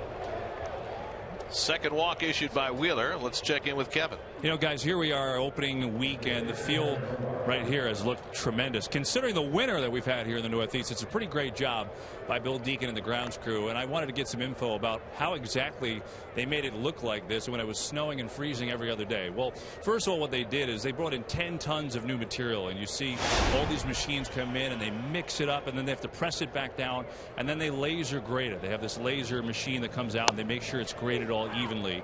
Actually, 10 tons of material is not that much. Last year was a lot more. They had to redo some parts of the field. But you know what Bill told me is the biggest challenge because of all the weather was essentially packing a month's worth of work in less than 10 days, because the temperature really relies on how much work you can get done, guys. You can only work on the dirt if it's above freezing, and so as you know, that didn't happen many times this offseason. Now the other factor there is the grass. The grass doesn't grow unless it's over 50 degrees. Think about that. So what they did is they bring in these growth blankets. They're, well, like it sounds, essentially a blanket that comes in and it lets water in and it raises the temperature 20 degrees. So essentially you get a 30 degree day. If it snows or has some rain, it makes the grass grow. That's why the field's able to look like it does today.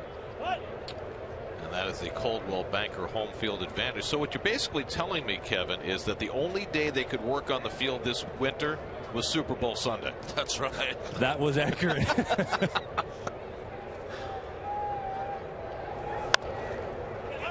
Roark gets the bunt down. Duda fields it. 3-4 on the sacrifice. I mean, this was the worst winter I can ever remember, having spent my entire life in the Northeast. I feel the same. There was one, I think in 77 or 78, I remember there being a ton of snow where I grew up in Worcester, Mass. But it seemed like every other day there was a storm or a threat of storm, and then the temperatures. Well, that's the thing. Not only did you have the snow, but the relentless cold all winter. This was the first time that I really got depressed, you know, where just another dreary day. Leon the tying run at second with one out, and Span the batter. He's walked and reached on an error, 0 for 1. Hey guys, on an unrelated field note, Anthony the ball boy is no longer at this post. I know what happened. He retired, I'm told. He officially retired. He took it to the house. Who's our pal down there now? I don't know. Hey, what's your name, man? Morgan. Morgan's here. So we could get on him if he drops well, any line drives. Well, the question drives. is, do you feel as safe in that spot as you would if Anthony were there? I may take cover. I may duck under this thing. Span, it's a broken back grinder through the hole. Leon getting waved around. Here comes the throw by Granderson to the plate. Not in time, and the game is tied, and down to second goes Span. Now Span broke his bat but found the hole, and the Nats get even 2-2. Well, it's almost this kind of hit that would allow Leon to score from second. Almost a broken, well, that was a broken bat hit to right that just sneaks through the infield, and by the time it gets to Curtis, Leon was well on his way. Accurate throw there. Might have been a better move to cut that off since it was only the tying run, and get Span at second. Heads up play by Denard. So now the go-ahead run is at second base with one out, and Bryce Harper the batter. And gotta watch out with the possibility of Span trying to steal third here to get that lead run to third with one out. Harper struck out each of his first two at bats. Takes the fastball on the outside edge. One thing we've learned from this series is that the Mets keep trying to play Denard Span the other way, and he keeps taking advantage of them by pulling the ball to the right side. Had a double and a triple to right field last night. A couple of fastballs, and Wheeler quickly ahead on Harper, who looks just caught in between right now. Watch Murph. Murph is almost playing up the middle. That's why he'd play a right-hander. Duda's on the well, Duda's off the line, but not enough. So that's a ball that usually, from a left-handed hitter, you get a glove on.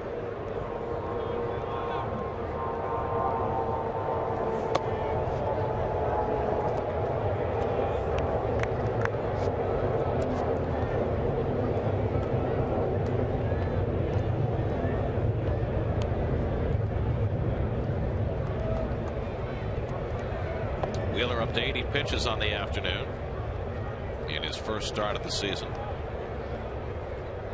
Had a 2-0 lead. Now it's tied. And Harper golfs one foul. That was the first real good swing I've seen from Harper this entire series. Little breaking ball down. I mean, you always usually marvel at his bat speed. That ball just a little down in the strike zone. But he is right. There's such explosion in his swing.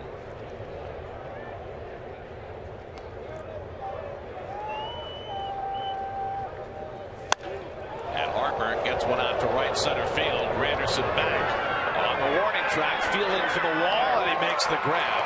Tagging at second is Span. He'll move over to third. Harper just missed.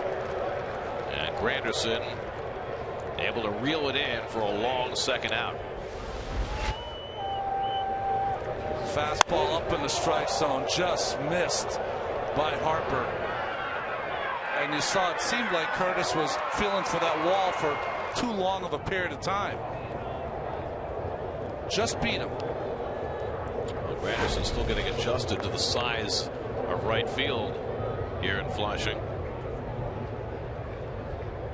So now the go-ahead run at third with 2 out, and Jason Worth, the batter, he's popped up and struck out 0 for 2. Looking for his first RBI of the season. And takes the fastball high.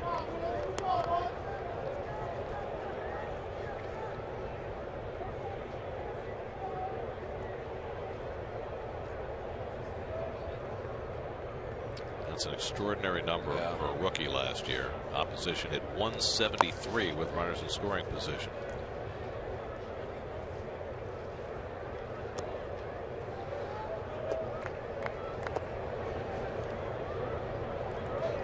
Jason Worth, watched him enough that gets in these kind of circumstances. This is where he's looking for a ball, middle of the plate in, looking to take you out of the park.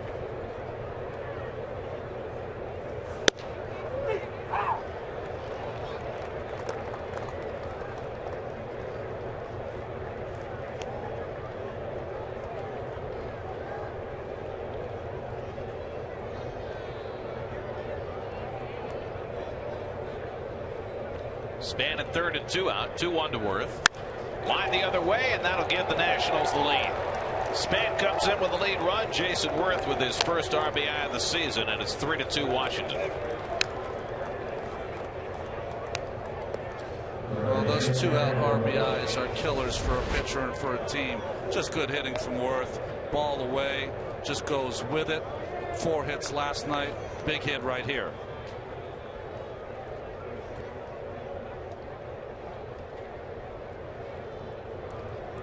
Worth is one of those guys. In the winter, he takes jiu-jitsu classes.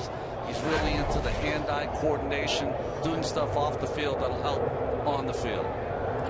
Well, the Nationals have trailed in every game in this series. They came back to win the first 2, and now they've come from 2 runs down to take the lead in this one. LaRoche takes a curveball for a strike.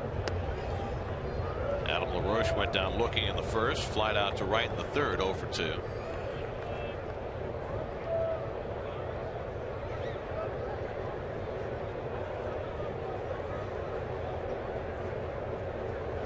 And another curveball, and quickly it's 0-2. Look at a little philosophy difference between the Nationals and the Mets. Last inning, let Wheeler swing the bat with 2 strikes. Roark here with 2 strikes. They let him get the bunt down. LaRoche with a shallow fly ball to left. And Eric Young with the glasses down makes the grab to end the inning. But the Nats played a pair. RBI hits for Span and Worth. And Washington jumps up 3-2 halfway through at Citi Field.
Brought to you by Verizon Fios. Create, share, and save every Mets moment at home with Fios Quantum, America's fastest internet. That's powerful.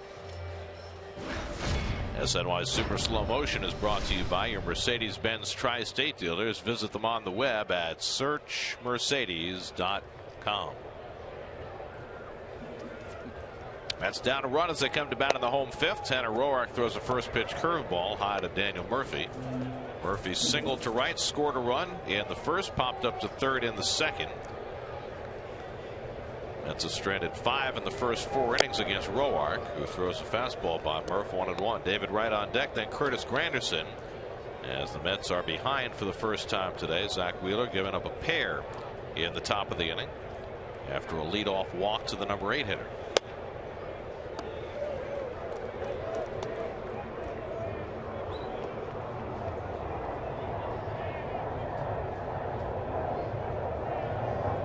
It's a nice tableau, isn't it? Yeah, wow. Blue sky. Just a gorgeous afternoon. It's up to 63 degrees now. Just a perfect spring afternoon. I asked Curtis in spring training. I said, Curtis, I've seen Curtis dress. He's, finest clothes you'll ever see. I said, think you could be the best dressed player in the Mets? He said, I haven't even broken out my A game yet. I said, I only got spring training gear. You wait till I bring the A game. It's been a long time since Carlos Baerga had his electric blue suit. 3-2 to Murphy, and he's on with a walk. So there's that extra walk a week Murphy was looking for, and it comes leading off the inning. Third walk given up by Roark. So the Mets have the tying run aboard with David Wright coming up. So the Mets have had the leadoff man on 3 innings out of 5. The Nats have had the leadoff man on 5 times out of 5. David Wright 1 for 2, a pop fly single that Denard Span lost in the sun. Then he flied to right his last time up.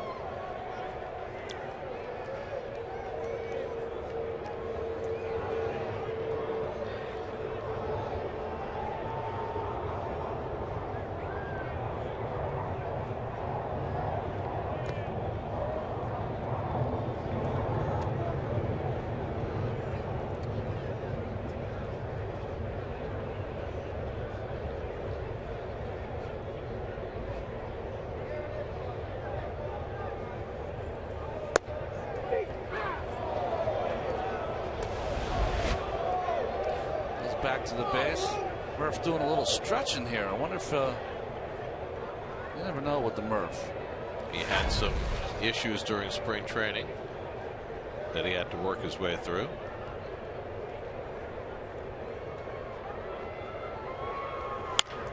Toward the middle, but there's Desmond.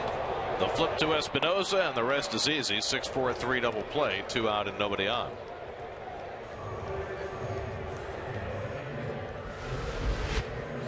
Well, just one hop. Good job by Murph trying to take Espinosa out. Espinosa, though, just has a real fine arm. Makes that play look easy. Good hustle, Murph. Gets in there. But the sidestep by Espinosa. So leadoff walk quickly erased. 2 out and nobody on for Granderson. And he takes a curveball for a strike.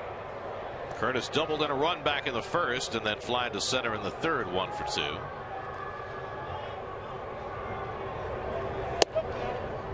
Tanner Roark won his first 7 decisions last year. Some of that was in relief, but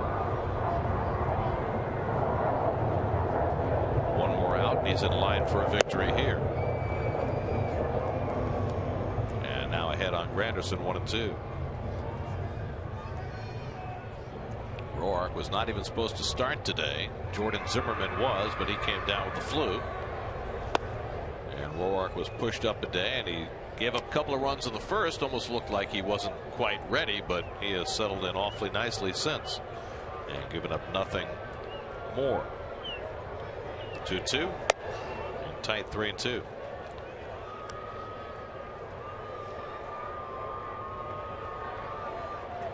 Lucas Duda would be next. And Granderson pulls one down the right field line toward the corner, and that ball is down for an extra base hit. Curtis Granderson with his second double of the day.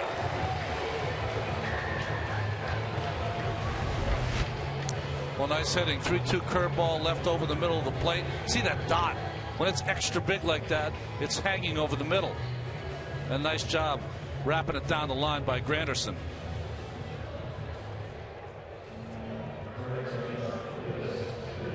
Roark tried to trick him. Granderson said, "I'll handle that." So a couple of doubles today for Granderson, his first 2 made hits. And he's the tying run in scoring position with 2 out for Lucas Duda.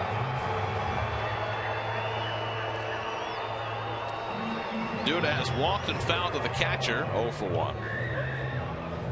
He played the shift on Lucas the last time up. Looks like they'll play something a bit more modified this time with a runner at second base. They'll try to keep Granderson at least a little close to the base.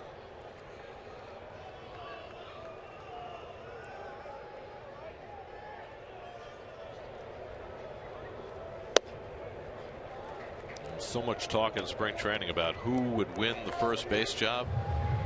The answer so far is nobody. Nobody, exactly.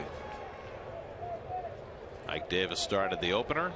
Josh Satin yesterday against the lefty. Duda today. We'll see about tomorrow. Ultimately, it's going to be all about performance. Somebody putting together a few good games and snatching it. I honestly would have opted for it. I would have made a decision, gone with a guy for whatever at bats you want to go for, and then hopefully find an answer. I think playing once every third day, it's going to be hard to get on a roll. Good changeup by Roark, 2-1. Well, the Mets won't face a lefty this week against the Reds, so it'll be Davis or Duda the next 3 days. Did you see Cingrani pitch for Cincinnati? He's good. Wow. What did I read? He has not given up more than 5 hits in any start in the major leagues. He is dynamite.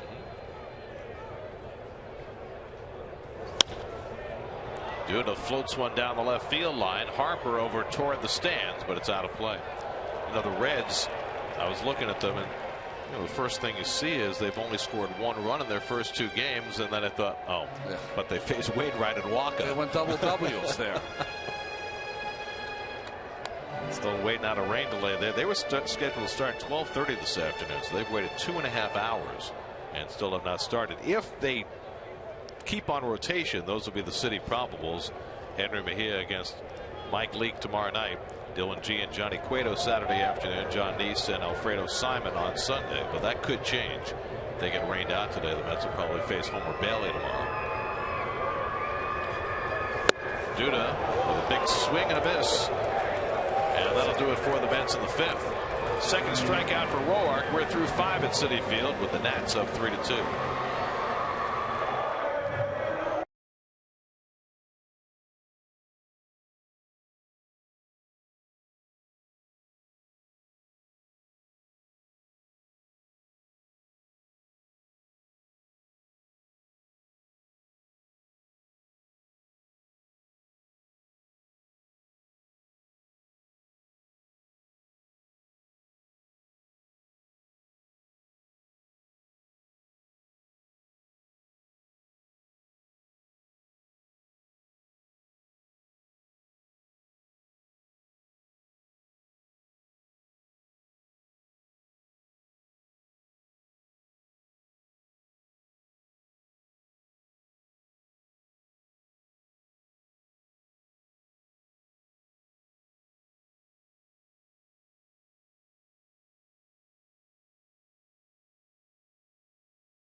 Sunday, Muhammad Wilkerson joins the crew in the studio. Find out how he changed up his off-season workout and his expectations for the season. Plus, the latest news and opinions on the Vic and Decker signings on Jets Nation. Sunday at 7 only on SNY. 6th inning, 3-2 Washington. Ryan Zimmerman has 2 of the Nats' 5 hits today, a home run and a single.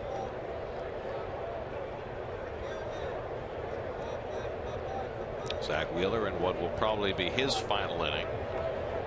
And the Mets already have the bullpen cranking. Home plate umpire Tim Timmons has had a really solid game.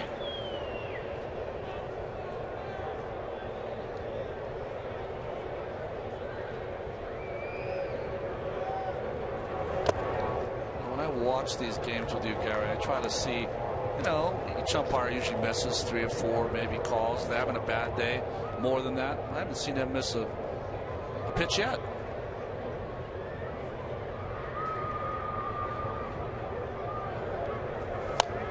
Now, have you ever found that the day an umpire is having depends on who's pitching? That some guys are easier to call than others? Yes, and I also think that it's only human nature. Let's say that Greg Maddux is pitching and you're umpiring. You're saying to yourself, you know what? I got a guy who works fast. He's going to throw strikes. I am strike ready. As opposed to going into a game. And Zimmerman has his 3rd hit of the game. So Wheeler just can't get that first hitter in the inning out. 6 times in a row now he's reached. Good pitch. Fastball down. Just well placed there by Zimmerman. You know, we even do this as announcers. Occasionally you'll have a pitcher that's going to pitch. You're like, oh, not this guy on getaway day. Come on. Well, umpires feel like that too sometimes. The Traxel syndrome. Yeah. By the way, speaking of veteran pitchers who throw strikes, see what Tim Hudson did in his Giants debut last night? 7 2/3, 3 hits, no runs. I guess his ankle's fine now. That was a great pickup. Considering what a lot of pitchers got as far as dollars in the winter, to be able to get him for a 2-year deal for, I think, about $11 million. It's hard to say 11 million is a steal, but it is with Hudson. Well, with what has transpired this spring, 2020 hindsight being what it is, Braves would certainly love to have him back. But you know, the Giants moved quickly, you know, and I also think that Hudson's going to have a nice positive effect on number 55. Well, that's going to be huge because if Lincecum can have a big year, the Giants can compete with the Dodgers. If not, it might be hard. And he pitches tonight, right? Yeah. Gonzalez, Herman, Scott Rice up in the Mets bullpen.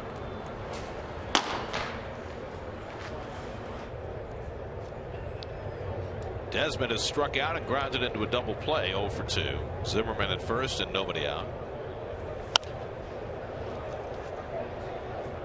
We've seen this with Wheeler. We saw it last year. He gets toward 100 pitches and the velocity on his fastball seems to diminish. He was throwing 95 earlier in the game. Now it's more 91 to 93.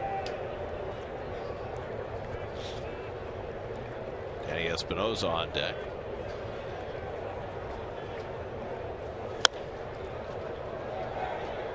Loop off the end of the bat, foul.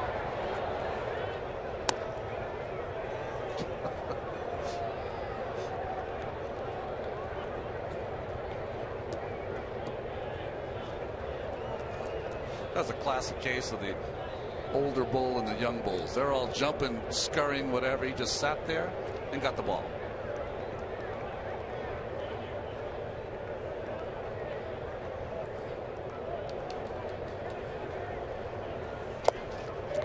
I didn't catch the ball with the camera, though. Yeah, right.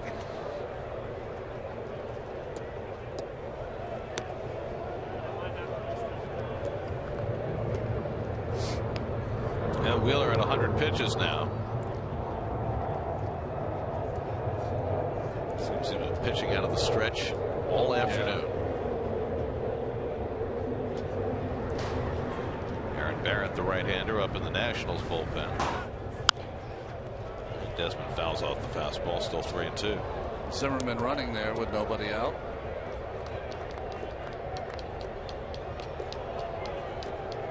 You see how Last year, his velocity was at its best early in the game. I don't know really what to make of that, because I would think most pitchers, you're not going to be throwing maybe as hard, but that's a pretty, 2-3 miles an hour dip. Zimmerman runs again. Desmond fouls it off again. Well, there are some guys, and Justin Verlander is one, Matt Harvey is another, who seem to have an extra gear later in games, but I guess not everybody has that. I would say that the majority of guys, the average speed is going to go down. But you also see the accompanying difference in effectiveness as he's gotten later into the game. Well, it's different also. Guys come out of the gate now that they're charging at it. They're trying to throw as hard as they can. Ninth pitch of the at-bat coming to Desmond, and he fouls off another. I can tell you when in my prime, there would be maybe 5 times in a game that I would let it go. Other than that, just trying to really hit your spots, and then let's say second and third, 2 outs, late in the game, you got to get that out. That's when you throw that hard one, and you get a pop-up. But I think it's a different thought process now. It's as hard as you can, as long as you can. Now Desmond keeps running up that pitch count on Wheeler to the point where this might be his last batter. Oh, that's cool. The generational divide.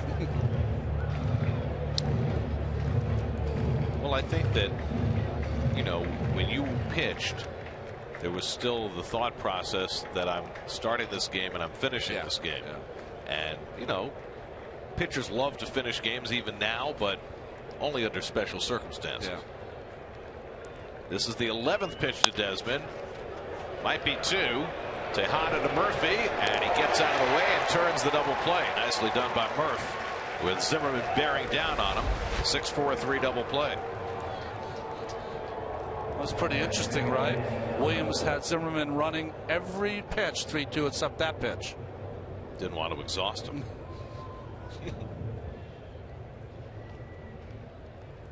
Murph always does a nice job of using the bag as a buffer. See, he goes right behind it, and it's hard for the runner to get through that bag and into Murph.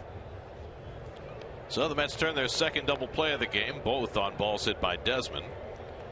2 out and nobody on. Now Espinosa was hit 2 balls to left center today, 1 off the fence for a double, the other caught by Lagares.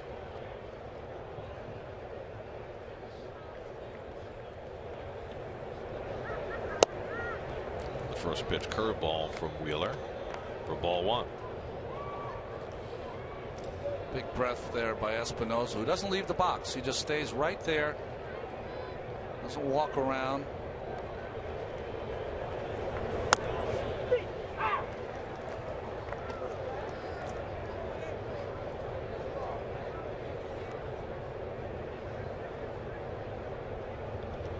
Espinosa's still a pretty young player. It seems like he's been around a while. He's only 26. And he was a college guy coming up Long Beach State. That's right. Where all those great shortstops came from. He played shortstop there too, right? Tulowitzki went there. Tulowitzki. Longoria.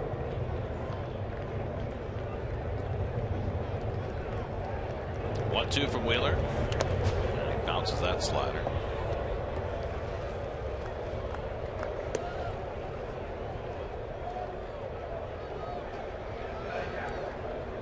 Saul's hair man ready if needed.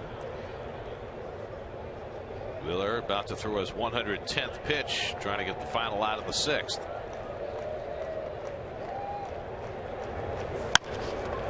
But Espinosa again hits it to left center, and again he's got himself an extra base hit. Well, what a difference for Danny Espinosa. Totally different approach, and he's got himself a pair of doubles today. That extends the inning for Wheeler. Let's check in with Jonas Schwartz in the studio for a game break, brought to you by your local Tri-Honda dealers.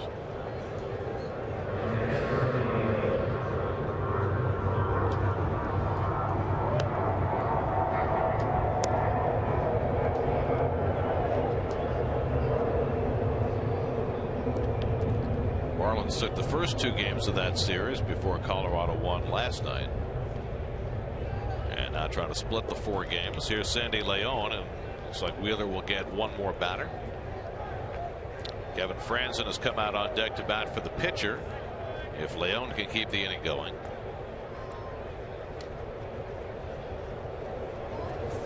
And he rockets one foul. Whoa, that just smoked that dude in the arm.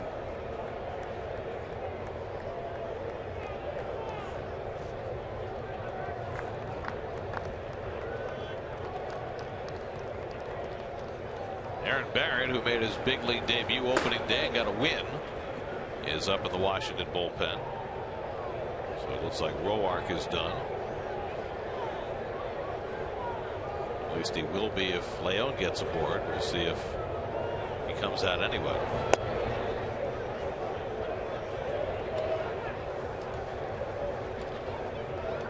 Two outs. If you're in the infield and it's a ground ball, you got to dive and keep it in play.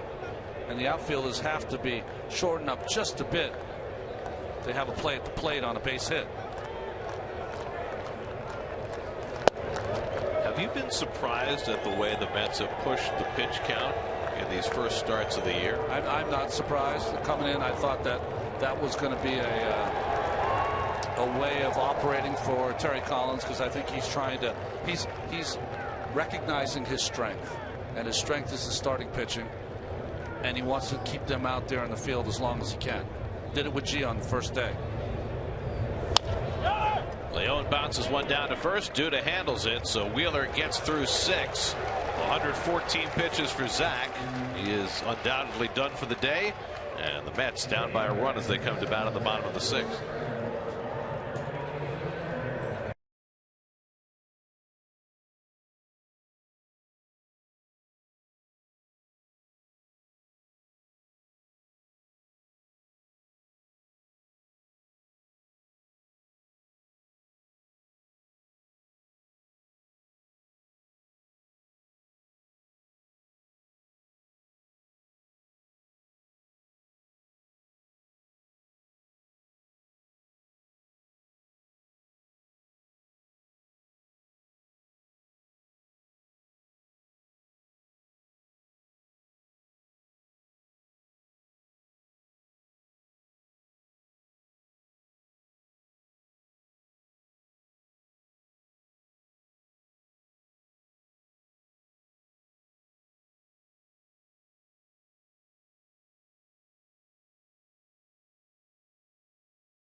Go behind the scenes at opening day and see what it's like from a player's perspective. Plus, ride shotgun with Zach Wheeler as he heads to the stadium on Mets Insider, presented by WB Mason, Sunday at 4:30, only on SNY. And Zach Wheeler and Matt Harvey getting together to talk about it after Wheeler completes his 6 innings of work. A so-so day for Zach. Started out well, a lot of strikeouts early. It's one of those days, I think, that someone asks you about your day, you go, I battled. I mean, I didn't have my great stuff, but I battled. That's down by a run as they come to bat at the bottom of the 6th. Tanner Roark still in there for the Nats, and Lagares shoots one foul. Another good day at the plate for Juan Lagares. Sacrifice fly in the 1st inning and a fly ball double in the 4th. If you're the pitcher now, Zach, you're saying, Dan, you have any power of getting a couple runs here by the guys? There's the good curveball by Roark, 1-2. Travis d'Arnaud on deck, then Ruben Tejada for the Mets in the home sixth.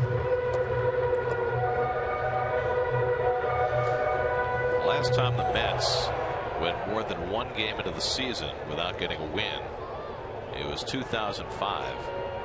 Mets opened that season in Cincinnati. It was Willie Randolph's first year as manager, and much as was the case on opening day this year, the Mets let a lead get away in the ninth inning. Braden Looper gave up. Looper was the closer. Back-to-back home runs after Pedro Martinez made his debut, struck out 12 in the first 6 innings. Strike 3 call. Lagares is caught looking. So the Mets got swept in Cincinnati and then lost the first 2 in Atlanta before Pedro outdueled Smoltz and Carlos Beltran hit a home run, and they won the last game of that trip. Otherwise, they would have come home 0-6. Detweiler, the lefty, up alongside Aaron Barrett in the Nationals bullpen. 0-5 is a hard way to start your year, especially if you're a first-year manager. Well, I remember in '86 we started 2-3, and the back of one of the tabloids said Mets done. Something like that. It's like, whoa, almost done. Tough time.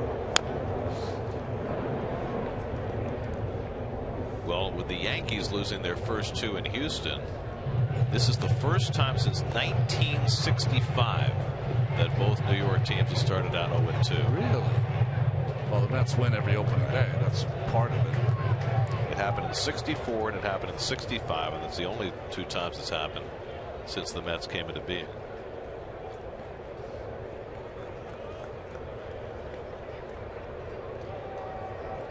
d'Arnaud has flied out and walked today, 0 for 1.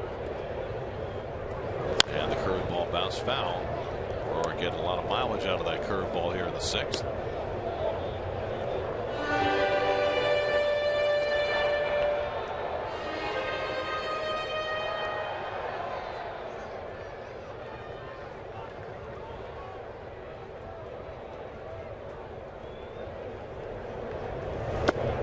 I think what's most unsettling right now for the Mets is that they've been mystified the last few years at their inability to win at home.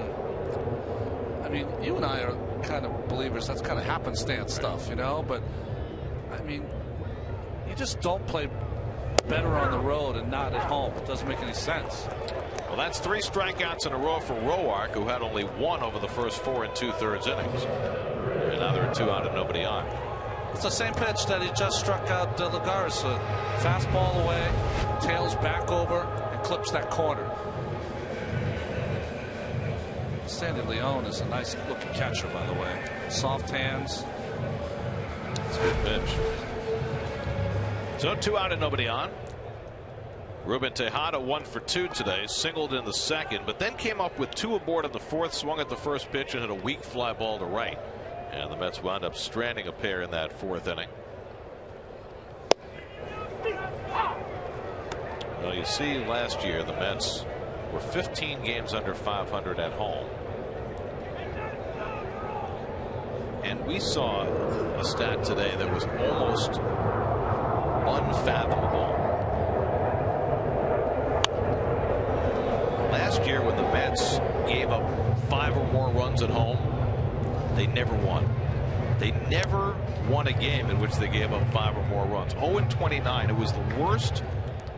It was the first winless team since the '81 Astros, but the Astros only lost 6 that year.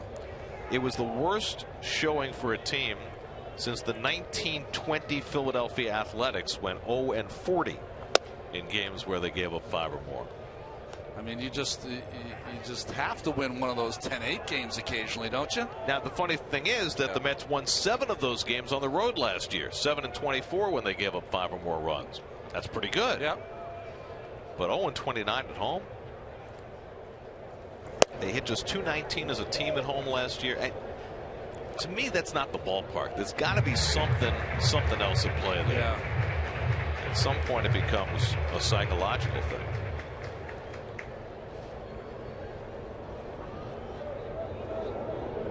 Because the Mets were over 500 on the road last year. I know I believe in '86 that team won the same number of games at home and on the road. And that team loved playing at home because we played in front of packed houses all the time, but has been much documented and also likes playing on the road too. Playing and just living on the road. Exactly.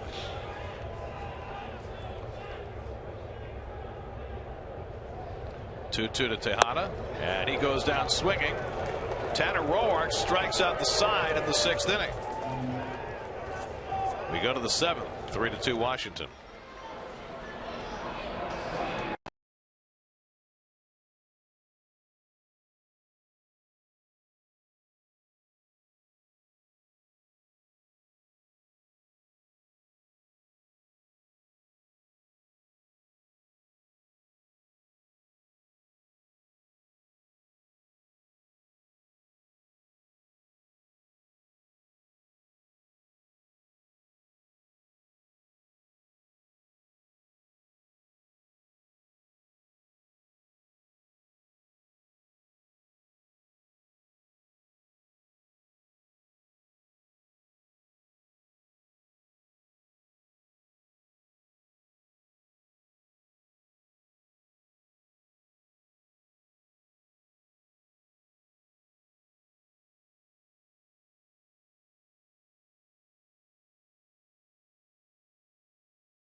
StubHub. Earn 2% back in fan rewards on every purchase on StubHub, including Mets tickets. StubHub, your ticket to upgrades and more.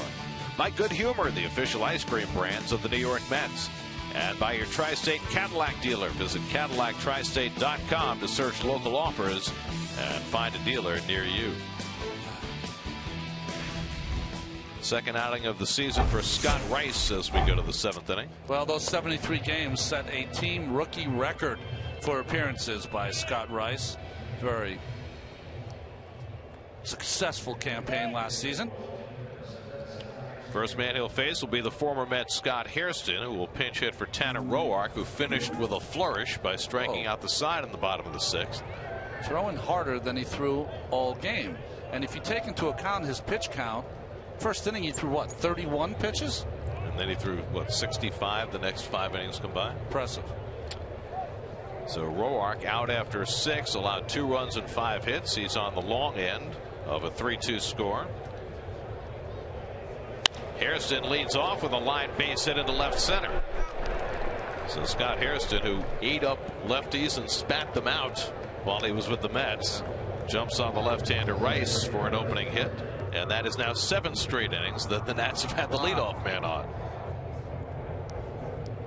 When you get the leadoff man on, you score a run 51% of the time. When you don't get the leadoff man on, you score a run 16% of the time. Well, Tom Seaver, that was his thing. Everyone always talks about first pitch strikes. Tom Seaver was retire the first hitter you face every inning. Worked well for him. Well, Rice has now faced 2 hitters this year, and they've both reached a 4-pitch walk on Monday. Now a first pitch hit by Hairston. Denard spanned the batter, and he lays one down. Who's going to play it? Rice spins and fires, and he just got him at first base. A little confusion there between Rice and Duda for a moment, but Rice able to make the play. Well, playing for a run here are the Nationals, but Span, nice bunt here. Rice just gets him at first base, and Murph just gets his foot in. Kind of Lucas got in the way there and had to get out. Murph missed the base and then re-tagged it. Maybe not. Boy. No move by Matt Williams to challenge that call, because that's certainly one you can.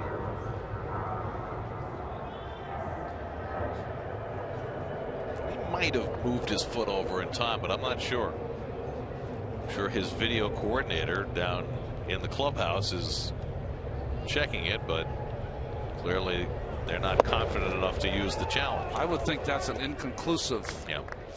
And it's also the 7th inning, right? Well, you can still use your challenge, but the difference from the 7th inning on is that the umpires can initiate the challenges, which is a curious part of the rule. I mean, the more you think about it, why should the umpires only have the ability to do that in the later innings? Rice kicks one toward the line, and Harper is safe. And the Nats have runners at first and third. That ball got him pretty good. I don't know, hopefully it didn't get him in the shin and got him in the shoe. I mean, this ball is smoked. Maybe on the outside of the leg. That helps. Definitely got him on the leg, not on the shoe. That's better. It's on the outside of the leg. If that hit him straight on the shin, he would not be pitching right now. So it's an infield hit for Harper. And now a mess for Rice, first and third and one out. And Jason Worth coming up. And Rice didn't even flinch. He's clearly okay.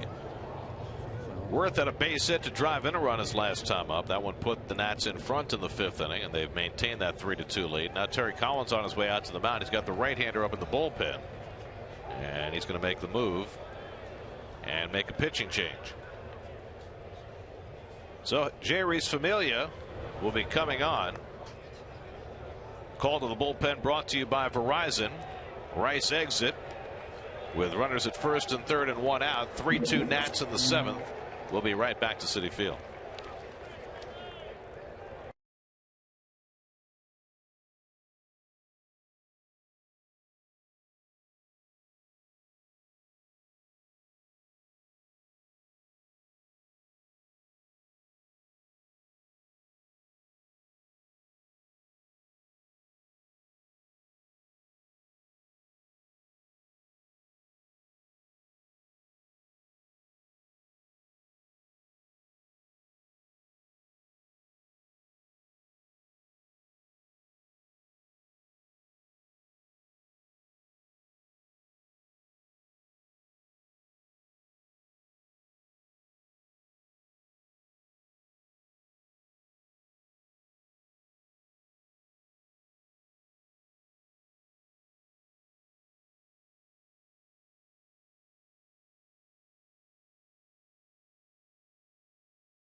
Appearance of the year for the Mets. Well, appeared in the game on opening day. You can see just last season before he hurt his elbow, just appeared in 9 games. Looking for 2 things here. Familia is a guy that can strike out a hitter, certainly, but also with that good downward movement, might be able to get you a ground ball double play. He wound up the losing pitcher opening day, charged with 2 runs in the 10th. He was rather unlucky. A pop fly that fell in, a broken bat, a pass ball. He'll come in here to face Worth, who's 1 for 3 and has driven in a run today. 3-2 Washington in the 7th. First and third and one out. Hairston at third, Harper at first.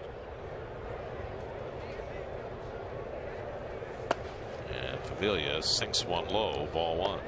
The only problem you have with J.O. Reese right now is that he doesn't hold runners on very well. So Harper, who's got some good speed, might think about it.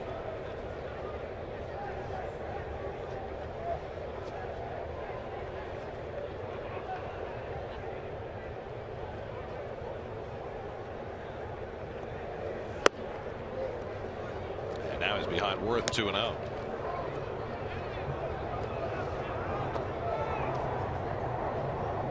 Left-hand batter Adam LaRoche on deck. Mets only have one other lefty in their bullpen. That's John Lattin, and he is not up.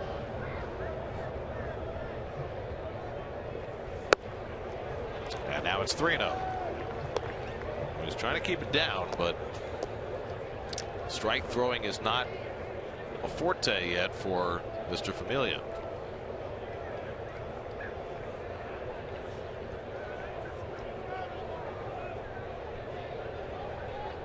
Worth will swing 3-0. But not this time. It's inside ball 4. And the bases are loaded. So a 4-pitch walk from Familia. That is the third time already in the first 3 games of the year that the Mets have had a relief pitcher come in and throw a 4-pitch walk to his first hitter. Both Torres and Rice did it on opening day, and now Familia has done it. So Dan Warthen out for a conversation before Familia faces LaRoche with the bases full. The Met bullpen has been anything but stellar through the first part of this season.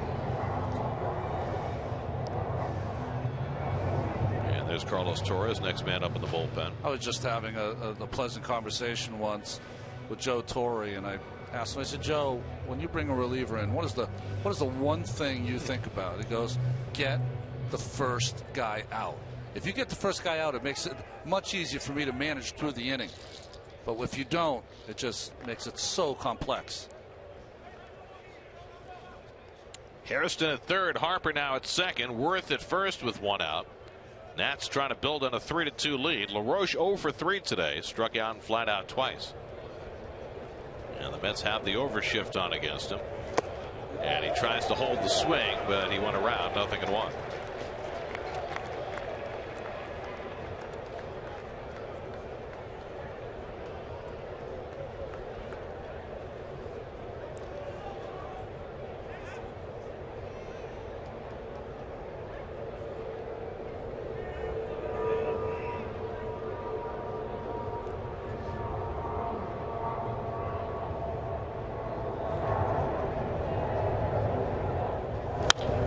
Hits one off the glove of Duda into right field. That'll bring in Hairston. Harper trying to score. He comes home. 2 runs come in on the base hit by Adam LaRoche, and it's 5-2 Washington.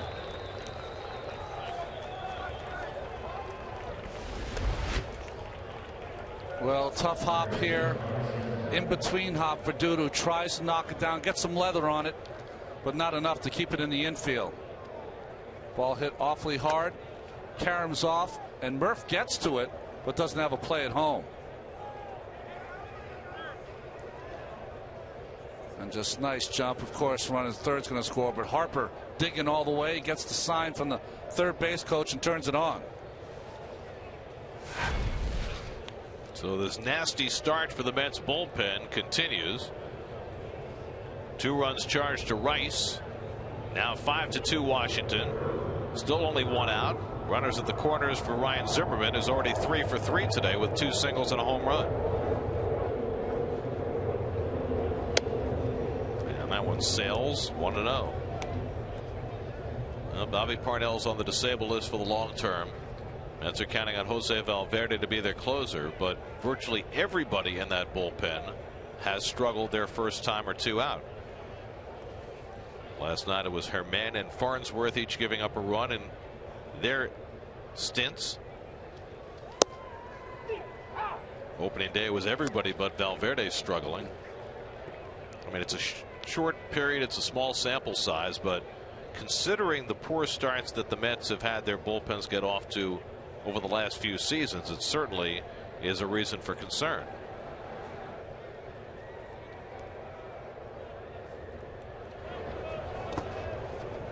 Breaking ball bounces, 2-1.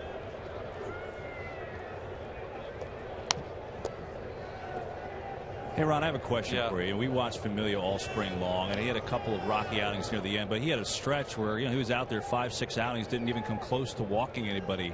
I mean, what changed so quickly? I mean, he looked like he had finally kind of crossed that line, Yeah, it's it's called the regular season, Kevin. Yeah.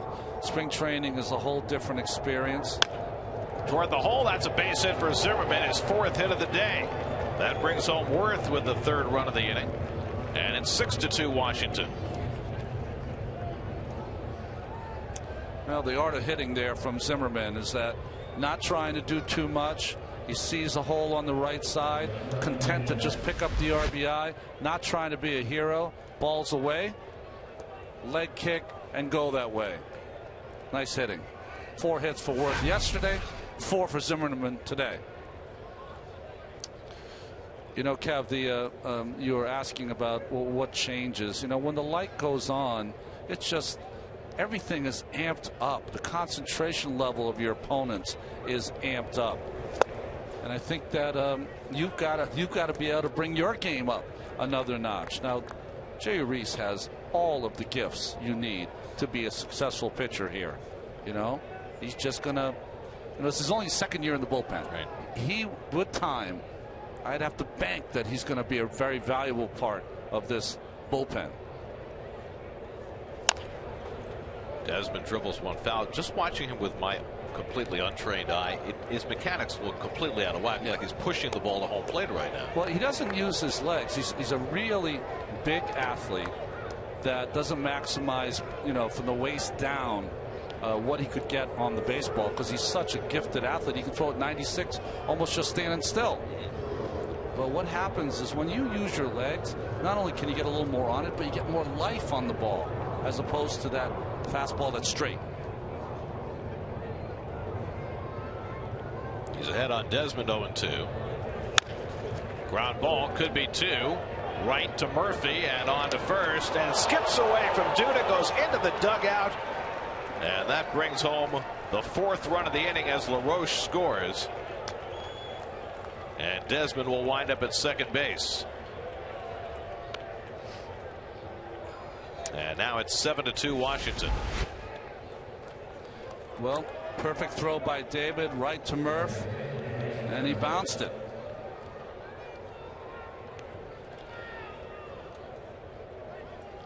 Second error of the game for Murphy. LaRoche scores on the error, and Desmond winds up at second.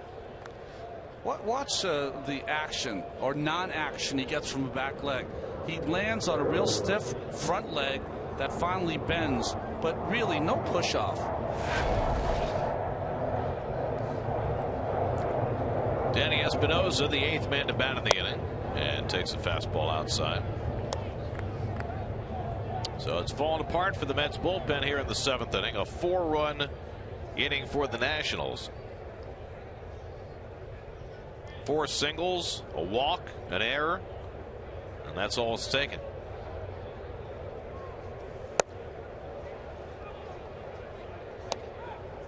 First Rice and then Familia struggling here in the 7th, each charged with a pair of runs.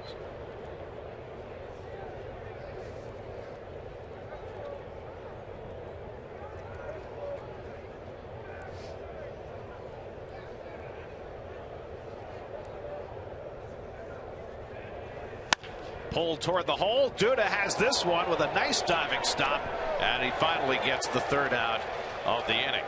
But a damaging inning for the Mets. Duda saves another run from scoring, but the Nats get 4. 7th inning stretch at Citi Field, 7-2 Washington.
For Slow Motion is brought to you by your Mercedes-Benz Tri-State dealers. Visit them on the web at searchmercedes.com.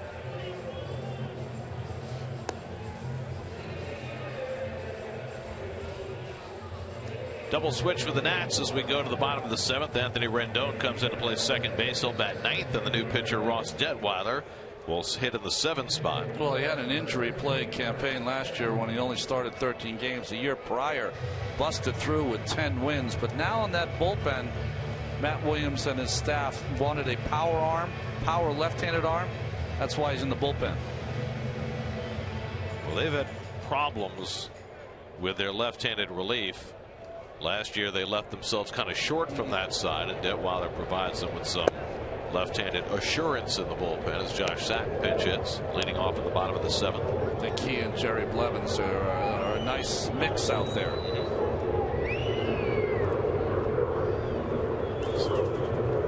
Satin started last night, went 0 for 3. It'll be Satin and Eric Young and Daniel Murphy as the Mets try to fight back at the bottom of the 7th. Nothing makes the task harder for a ball club than poor relief pitching. Yeah.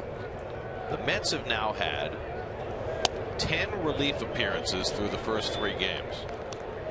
6 on Monday, 2 last night, and 2 today. And only 1 of those 10 relief appearances has been successful, and that was Valverde opening day. Those are the totals, and they're not pretty.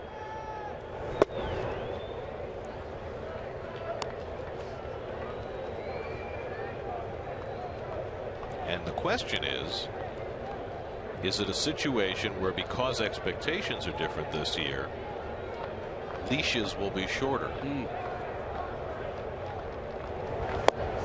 I mean, Sandy Alderson has talked about having starters in AAA start to work out of the bullpen so that some of those young arms might come up and help at some point. But would you push that button early? And if so, how early? Well, I mean, you've got to have confidence that the people that you put out there can get the job done. The only problem, though, Gary, is that you've got to be able to identify when your team's starting to get buried, if that's the case, you know. I mean, when you look, every team wants to do this, but you're opening up with 6 games at home. You want to get off to a good start. You haven't played well at home, as you talked about before. Satin works out a leadoff walk, and the Mets have the first man on in the 7th. Eric Young coming up. Let's check in with Kevin. Last half inning, Gary, you mentioned video coordinator, which is something now that every team has. The Mets have added Jim Kelly to their staff. He was an advanced scout. He's now going to be doing that and be the video coordinator who will travel with the team. And you ask, what is he doing? I went and checked it out for an inning, and it's actually, he's got a ton at his disposal. He's not sitting there just watching our game.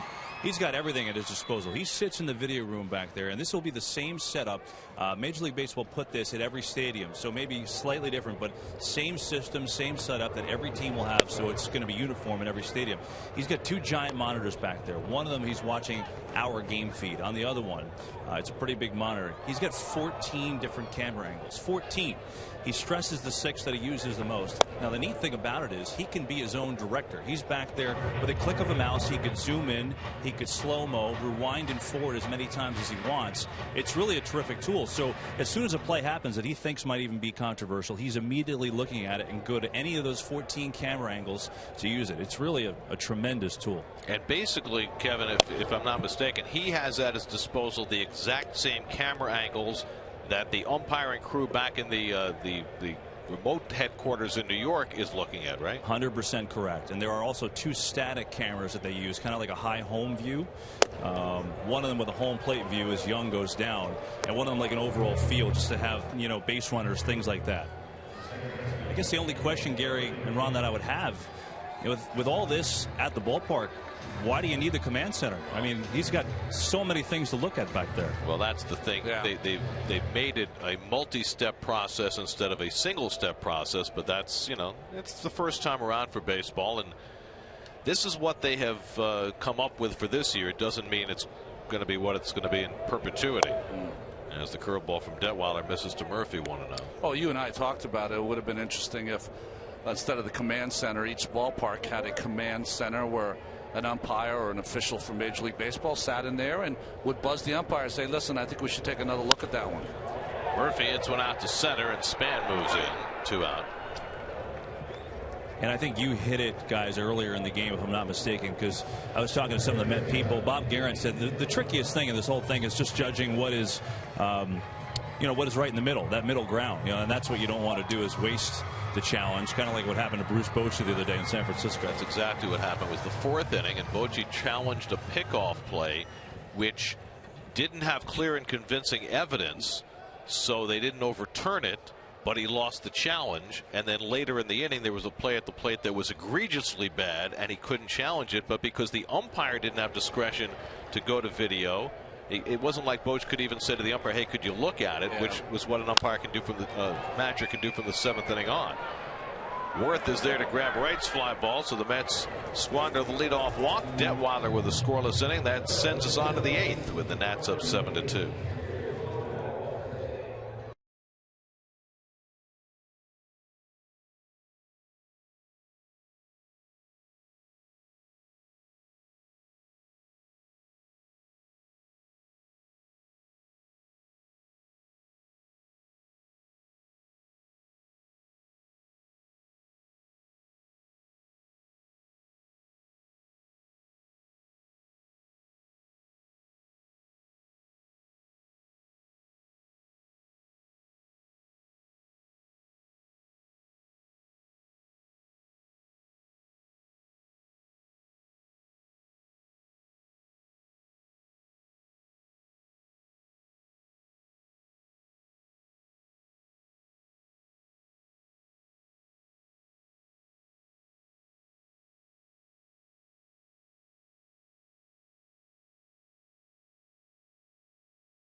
Well, we have a new feature this year. If you're watching the game, you have the chance to be the AT&T fan photo of the game, or your photo has a chance to be the AT&T fan photo of the game. All right. You can't personally be a photo. You could be in the photo. Keith's categorizing his as we speak.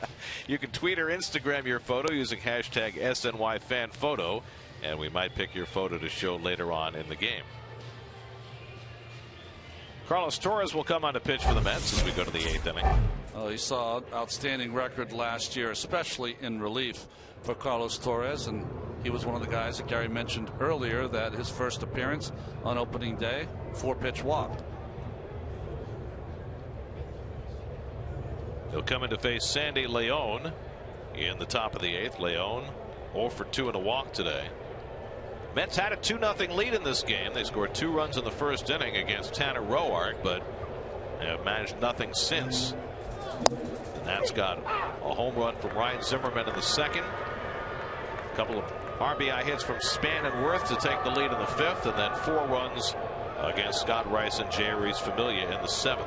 Zach Wheeler went the first 6, allowed 3 runs, 7 hits, walked 2, struck out 6. And interestingly, threw 114 pitches in his first start of the year, which was just 1 shy of his career high from last year.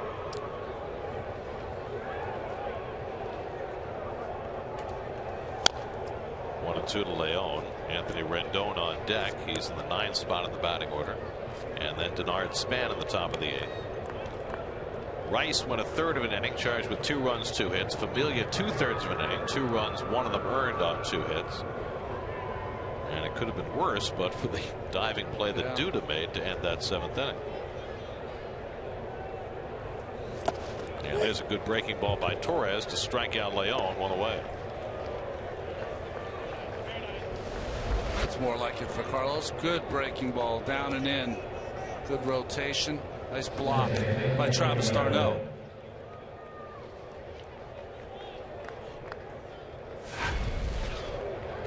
So 1 out and nobody on. Now Rendon for his first at bat of the day. Rendon started the first 2 games of the series. Went 2 for 5 last night.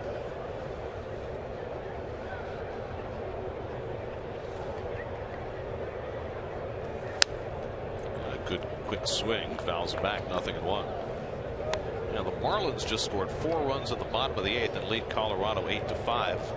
Marlins have been scoring tons of runs early. Remember last year they scored like 1 run the first 3 games. It's an improved ball club.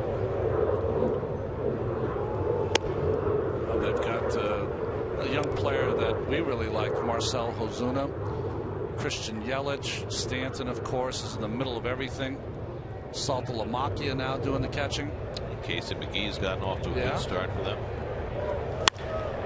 Another bullet off the bat of Rendon. Boy, he's swinging the bat well early in the season.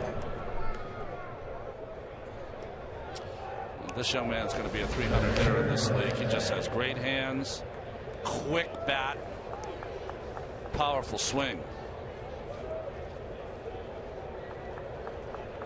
That's a classic position to be in, to hit a bullet. It's a dozen hits for the Nationals today. They had 13 last night. And now Denard Span walked, reached on an error, singled in a run, sacrifice. So he's had a little bit of everything from that leadoff spot in the batting order. 1 for 2 on the day.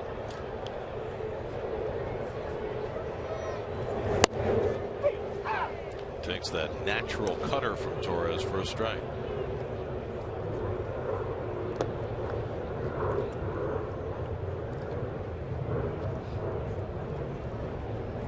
Cubs and Pirates played 16 innings last night. They came back 11 hours later, and the Cubs finally won a game. They beat the Pirates 3-2. Jason Hamill was terrific for Chicago today. You got to figure after a 16-inning game somebody's going to pitch a gem the next day. Yeah, right.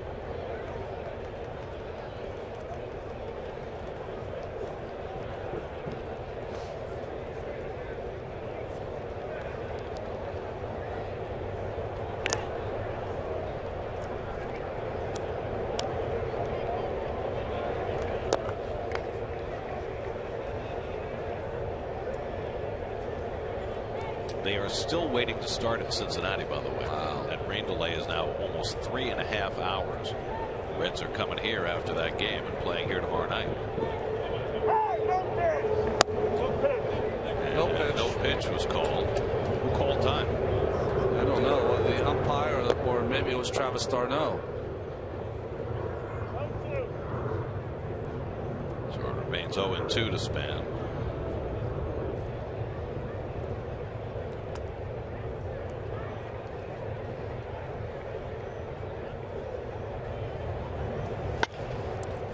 Right over the bag, a fair ball down the line. It hits the tarp. Eric Young has to go retrieve it from under the tarp. He's saying it's out of play, but I'm not sure that's the ground rule. And now the umpire finally comes down and agrees that the ball is out of play, and it's a ground rule double. Ball has to completely be unplayable for it to be out of play in a ground rule double. What you want there is maybe the umpire to run out to take a look at that ball, but it goes under the cover of the tarp. So once you can't see it, I think that's a good play by Eric Young. It went so far under they couldn't even find it, much less see it.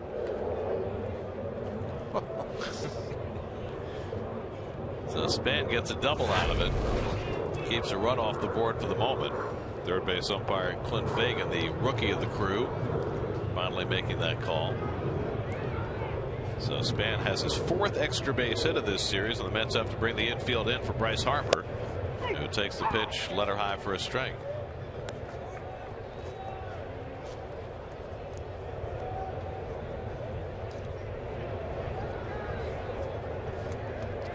It is so early in the season that when you see a series like this, so completely dominated by one team, you wonder exactly what you're seeing. Are you seeing a 100-win Nationals team getting off to a great start? Are you seeing a Mets team that may not be as good as they had hoped?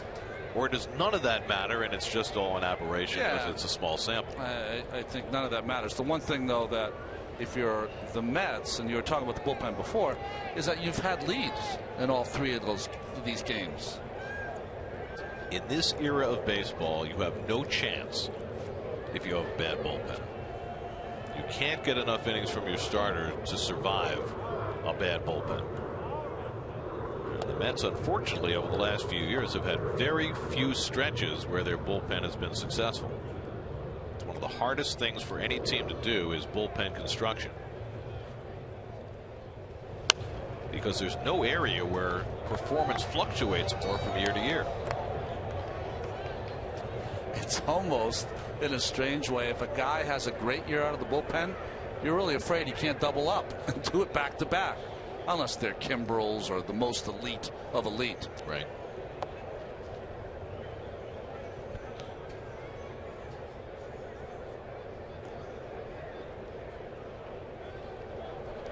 Two to Harper, misses away. Now, the way we mentioned Lincecum pitching today, gave up a 1st inning home run to Paul Goldschmidt in Arizona. It's Goldschmidt's first of what will be many. 2-1 Arizona. Diamondbacks still batting in the 1st. Brandon Belt already with 3 home runs. He had one for the Giants at the top of the inning. Now the 1-2 to Harper. Just got a piece of that off-speed pitch. That's one of the sleeper parks, I think. A really good hitter's ballpark in Arizona.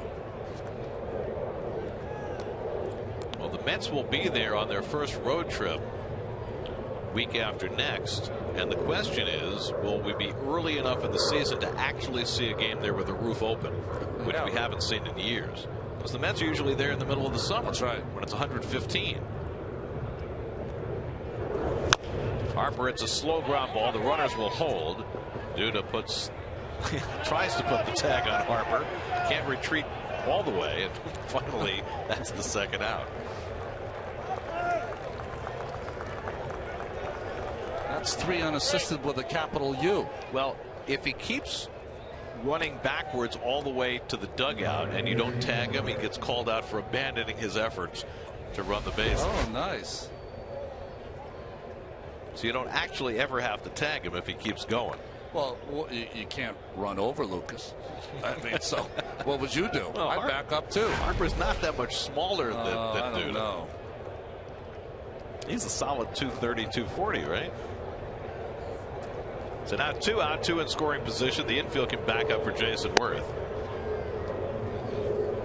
This is almost opposite for the Mets from last year. I remember you guys went on the road and you had to go to Minnesota and Colorado. This year you're going to Atlanta, Anaheim, Southern Cal, and Arizona. Got a much better chance of playing the games unimpeded. I mean, undoubtedly there'll be rain in Atlanta because there always is every time we go there. I told you, right? All the people that I know that are in Atlanta, they think it's the Mets' fault. That the Mets come in, they are the curse. That's why it rains. Right, because it never rains in Atlanta any other time, right? 2-0 to Worth. And that cut her in for a strike, 2-1.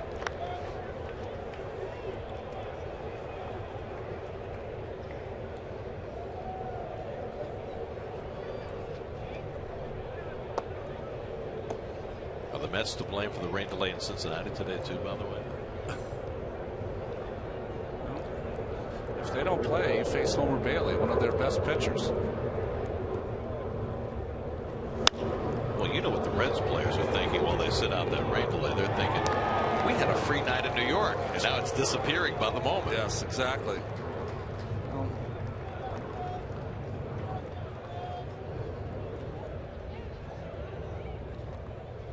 I know the Nationals had a last day in New York when they played the Yankees a few seasons ago. It was supposed to be a day game on a Thursday, and the game was supposed to start at like 1 o'clock, and they didn't start till 9:30 or 10 o'clock at night.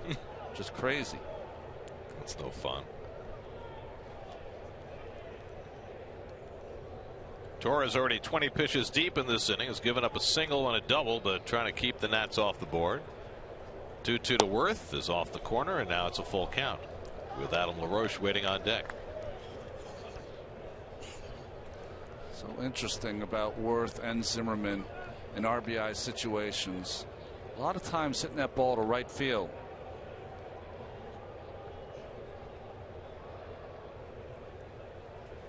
And he walked him, and the bases are full.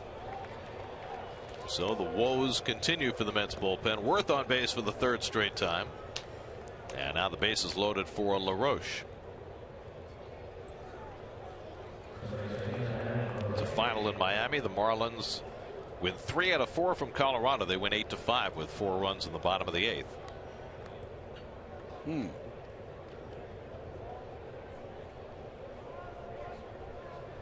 So now LaRoche, who singled in 2 runs with a shot off Duda's glove in the 7th inning. And all of a sudden Torres, who walks very few, is having trouble throwing strikes. Last year he was terrific at being a strike thrower, but walked his first batter of the season on Monday. Just walked Worth.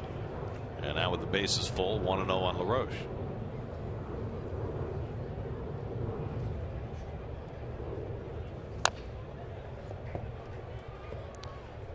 One and one.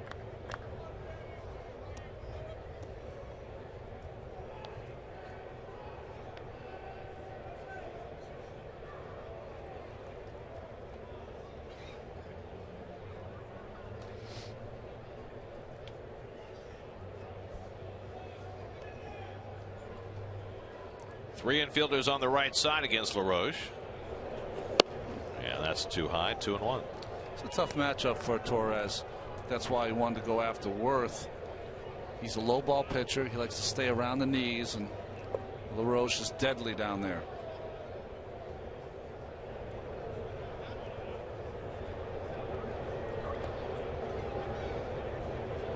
Now on 2-1, LaRoche watches up and away, and Torres puts himself in a heap of trouble behind 3-1. Ryan Zimmerman is on deck, and whether Zimmerman bats here in the 8th or bats in the 9th, he'll have a chance for his first ever 5-hit game. 9 times in his career now. He's had 4 hits in a game, but never 5. 3-1 to LaRoche, and he fouls it away. 3-2.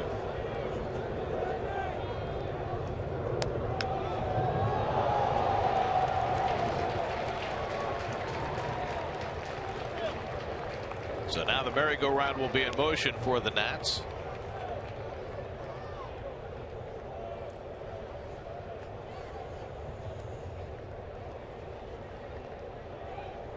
Rendon, Span, and Worth get set to go.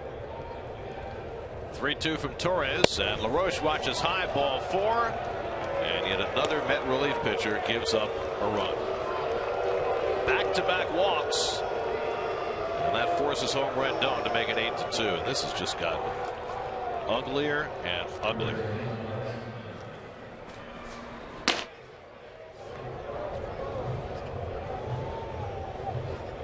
What do you say if you're Dan Warthen? There's nothing you can say. I mean, you're going out there and trying to give him instructions. It seems like it's a little heated by Dan there, but what can you do? You're a professional player. I mean, you're paid to throw strikes. So that's now 11 relief outings for the Mets this year. 10 of the 11 have been poor. John Lannon, next man up in the Mets bullpen. But first, Zimmerman will bat with the bases loaded. Span at third, Worth at second, and LaRoche now at first. 4 for 4 for Zimmerman today. And he swings at the cutter and misses. Zimmerman homered back in the 2nd inning, his first of the year. Single to right in the 4th, single to left in the 6th, and then single to right to drive in a run in the 7th. First 4-hit game in 3 years. That's hard to believe.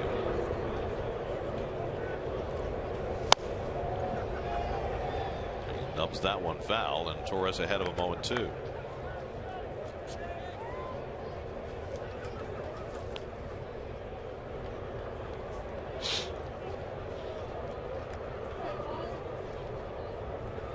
30 pitches in the inning already for Torres, after Rice and Familia struggled in the 7th.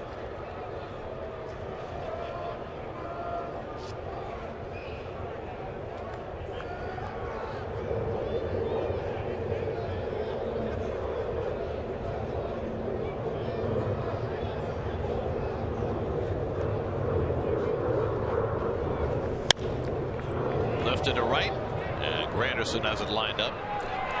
And that retires the side. The Nats tack on a run and lead it 8-2 as the Mets come to bat in the bottom of the 8th at Citi Field.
Night, Rafael Montero opens the season for the Las Vegas 51s.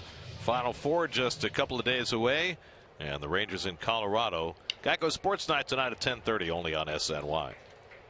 Thanks, Michelle. She's great. Russ Detweiler starts his 2nd inning of relief. Curtis Granderson leads off for New York, and he takes a fastball strike. Granderson, with a couple of doubles today, has driven in a run. That scored both their runs in the 1st. Granderson and Lagares with the RBIs, as Detweiler misses with a curveball. But the Mets have been stymied ever since. First by Tanner Roark, who went 6, and lately by Detweiler. Fly ball hit out to right. Worth barely has to move, and Granderson retired one away. A little bit like yesterday's game. Remember, Lagares got the last hit in the 5th inning, and Granderson now owns the last hit in the 5th. Well, Granderson doubled with 2 out of the 5th, and then Tanner Roark, who had struck out only 1 batter in his first 4 2/3, struck out 4 in a row to finish off his stint. Mets have struck out 6 times today, which pales in comparison to the 18 on Monday and 13 last night. Here's Duda. Lucas has walked, fouled to the catcher, and struck out, looking for his first hit of the year, starting 0 for 5. Mets have had 6 hits today, just 3 hits last night.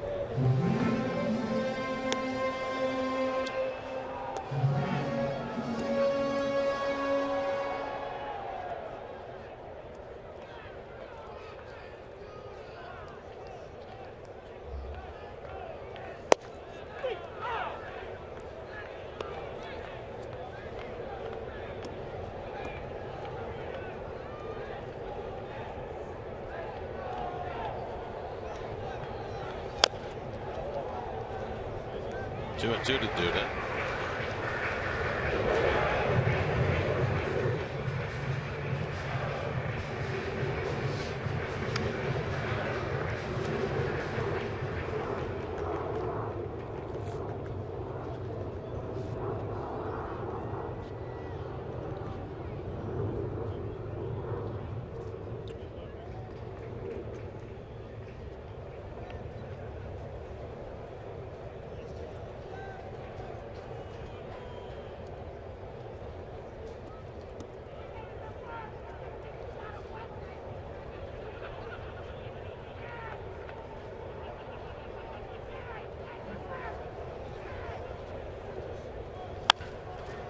Line and caught by Rendon. So the shift pays off for the Nats. Rendon playing short fielder. Snags it for the second out. You know, with all these metrics are used to place the defense where they place them, just think about it this way. If you're a Duda or a Teixeira hitting from the left side, or David Ortiz, you're going to go almost your entire rest of your career without being able to get a hit to the right side. I mean, that's how they load it up. Well, I think that for a lot of those guys, maybe not the 40 home run guy. Yeah. But if you're Lucas Duda, you got to lay a bunt down. Yeah. Half dozen times a year, at least. And you got to be able to use the whole field so you make the defense more honest. Lagares a sacrifice fly and a pop fly double, 1 for 2 today. 5 hits and 10 at bats to start the year, and 4 of the 5 hits have been for extra bases. He muscles that one out to right center. Worth moves over and he grabs it to end the inning. 1-2-3 go the Mets in the bottom of the 8th. On to the 9th, 8-2 Washington.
Down for the first of 3. Henry Mejia makes his first start of the season against Mike Leake or Homer Bailey.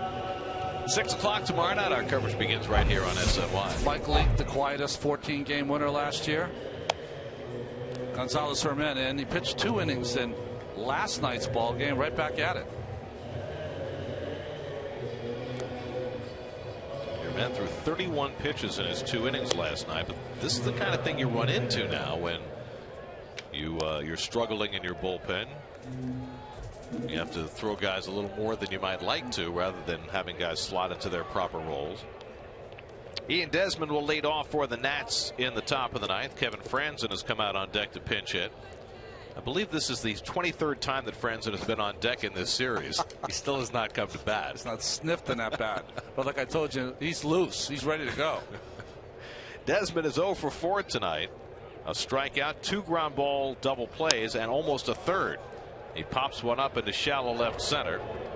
And Eric Young has the call. One away. And I believe it's actually going to happen. Kevin Franzen will get his first at bat of the season. I thought this was a nice late pickup in spring training for the Nationals. See his 2013 totals. What's left out of that is 14 pinch hits last year for the Fighting Phils.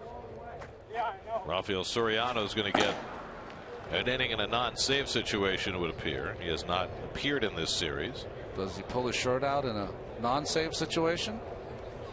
Well, I thought it was interesting watching Valverde get out of the 8th inning the other day because he didn't even know what to do. Yeah, right. What do I do in the 8th? Do I go into the full celebration? Yeah, he's used to shaking hands after he's done pitching. It's a tough transition. Franzen 5 home runs last year in part-time duty with the Phillies. Started out his career with the Giants, played a bit for the Angels before spending the last 2 years in Philadelphia. Now 31 years old, takes a strike. They had Jamie Carroll in spring training. They did. They released him. And basically Franzen took Carroll's spot. Jose Valverde up in the bullpen, maybe just getting some work in here in the ninth. Would you bring him in for a batter just to give him some work? I don't think so. He's just going to get the work out there in the bullpen. I think the only way that he might throw. Oh, there you go. They got some action in Cincinnati. There is baseball happening. Homer Bailey is pitching to Matt Carpenter, and that game is underway. So we will see Mike Leake tomorrow.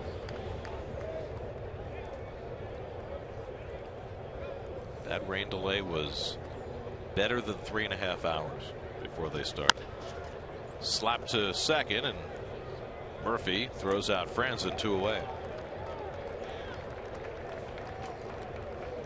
Well, luckily, that flight from Cincinnati is what, about an hour to New York, huh? Yeah, short flight. Well, that's a lot of pitches in the first 3 days of the season. Whoa. There was one off day in there, or 2 if you count Keith. How does he make up his? I don't know. He's playing behind closed doors with those schedule making, I think. Well, here's the best part of that: as Leon swings and misses at the changeup. Worked Monday. Yeah. Everybody was off Tuesday. He worked Wednesday, off Thursday. He works tomorrow. Yeah. And then he's off for 10 days. We should all have a job like that. That's right.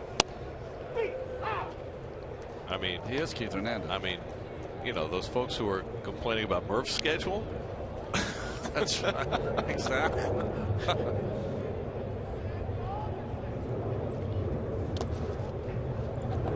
1-2 to Leon.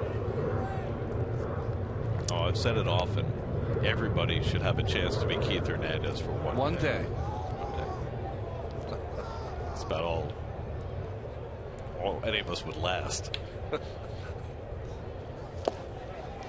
Strike 3, chased down by d'Arnaud, and that completes the putout. So a successful outing for Gonzalez Herman. A strikeout in his 1-2-3 inning. We go to the bottom of the ninth. The Nats on the verge of a sweep.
Final 3 outs for the Nationals as we go to the bottom of the 9th. Well, they've tried to get him in a few games so far in this series, but they've scored too many runs. He's looking to get some work in.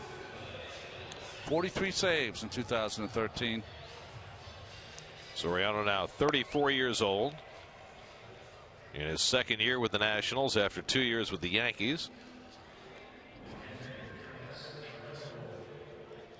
He's got the good fastball, not as hard as it used to be, of course. Throws a little bit of a slider for a strike and that split finger change. 40+ saves, 3 of the last 4 years. Travis d'Arnaud will lead off the last of the 9th. d'Arnaud 0 for 2 and a walk today, 0 for 8 to start the season. The Nationals 8 runs and 13 hits. The Mets 2 runs and 6 hits.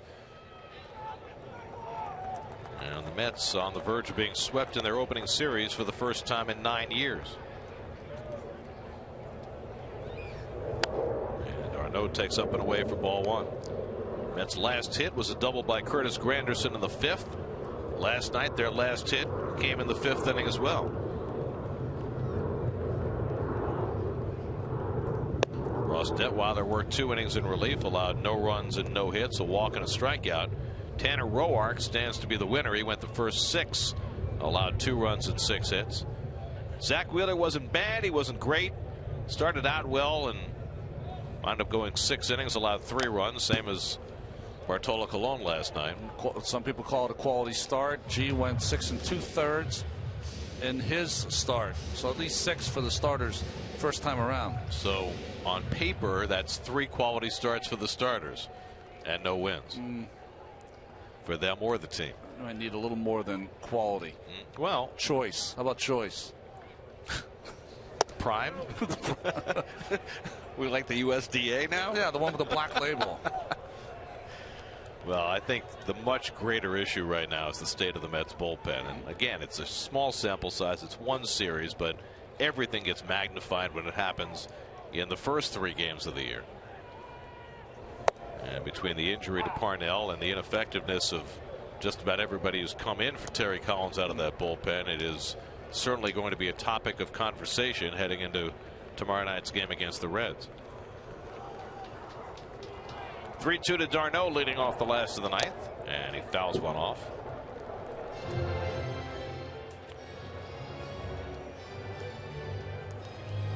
Ruben Tejada on deck, and then the pitcher's spot. Well, with Curtis Granderson getting a couple hits today, I guess the last piece here really is Mr. d'Arnaud.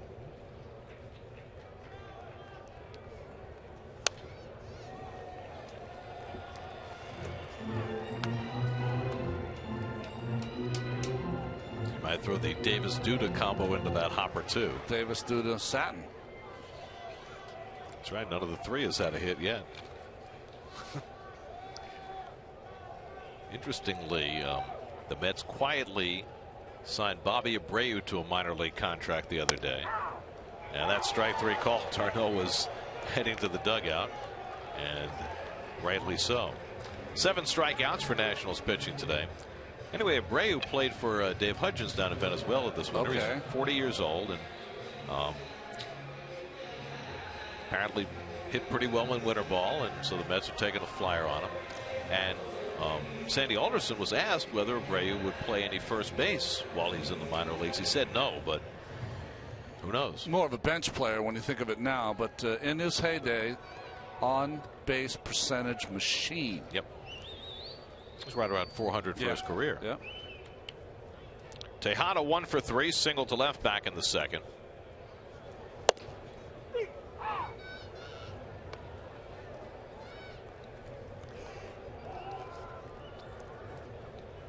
Speaking of first baseman, Ike Davis is out on deck to pinch hit.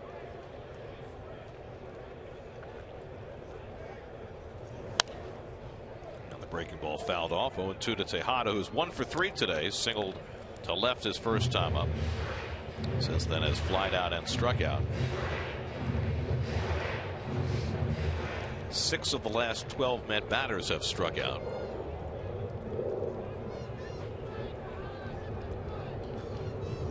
That's now 38 in 3 games.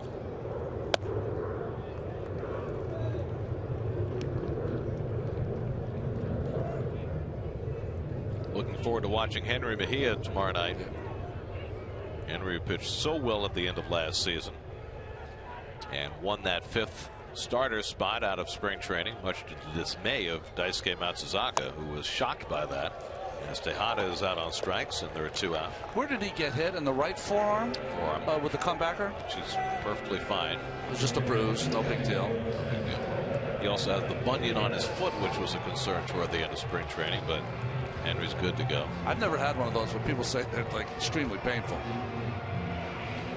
So the Mets are down to their final out of the afternoon, and now Ike Davis.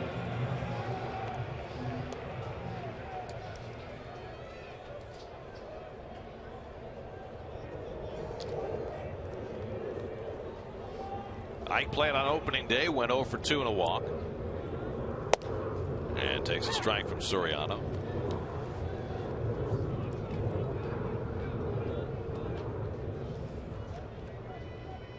The Nationals head home for their home opener tomorrow afternoon against the Braves.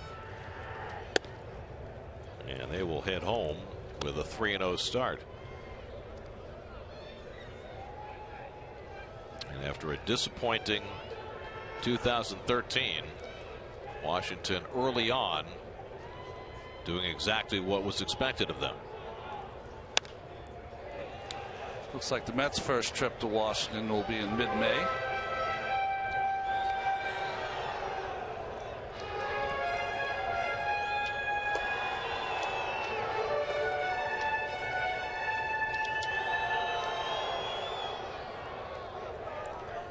So now the Mets are down to their final strike of the afternoon.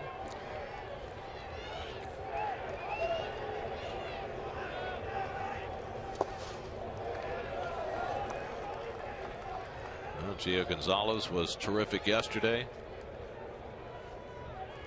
Winning a home run, I don't think it gets much better for a starting pitcher. Looked like the Mets had caught a break today when Jordan Zimmerman had to be scratched, but Tanner Roark was able to settle in after a rocky first inning.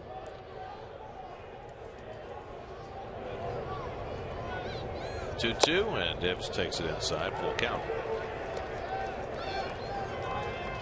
Mike was one of the Mets that was suffering from the flu, right? That's gone through the clubhouse.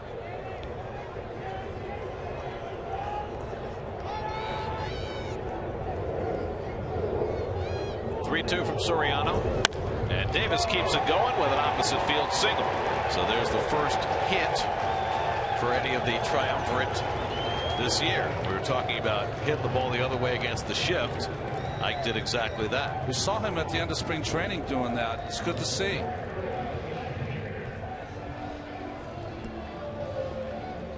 Seven hits for the Mets this afternoon. And now Eric Young, who is also looking to get off the schneid. 0 for 4 today, 0 for 8 to start the year.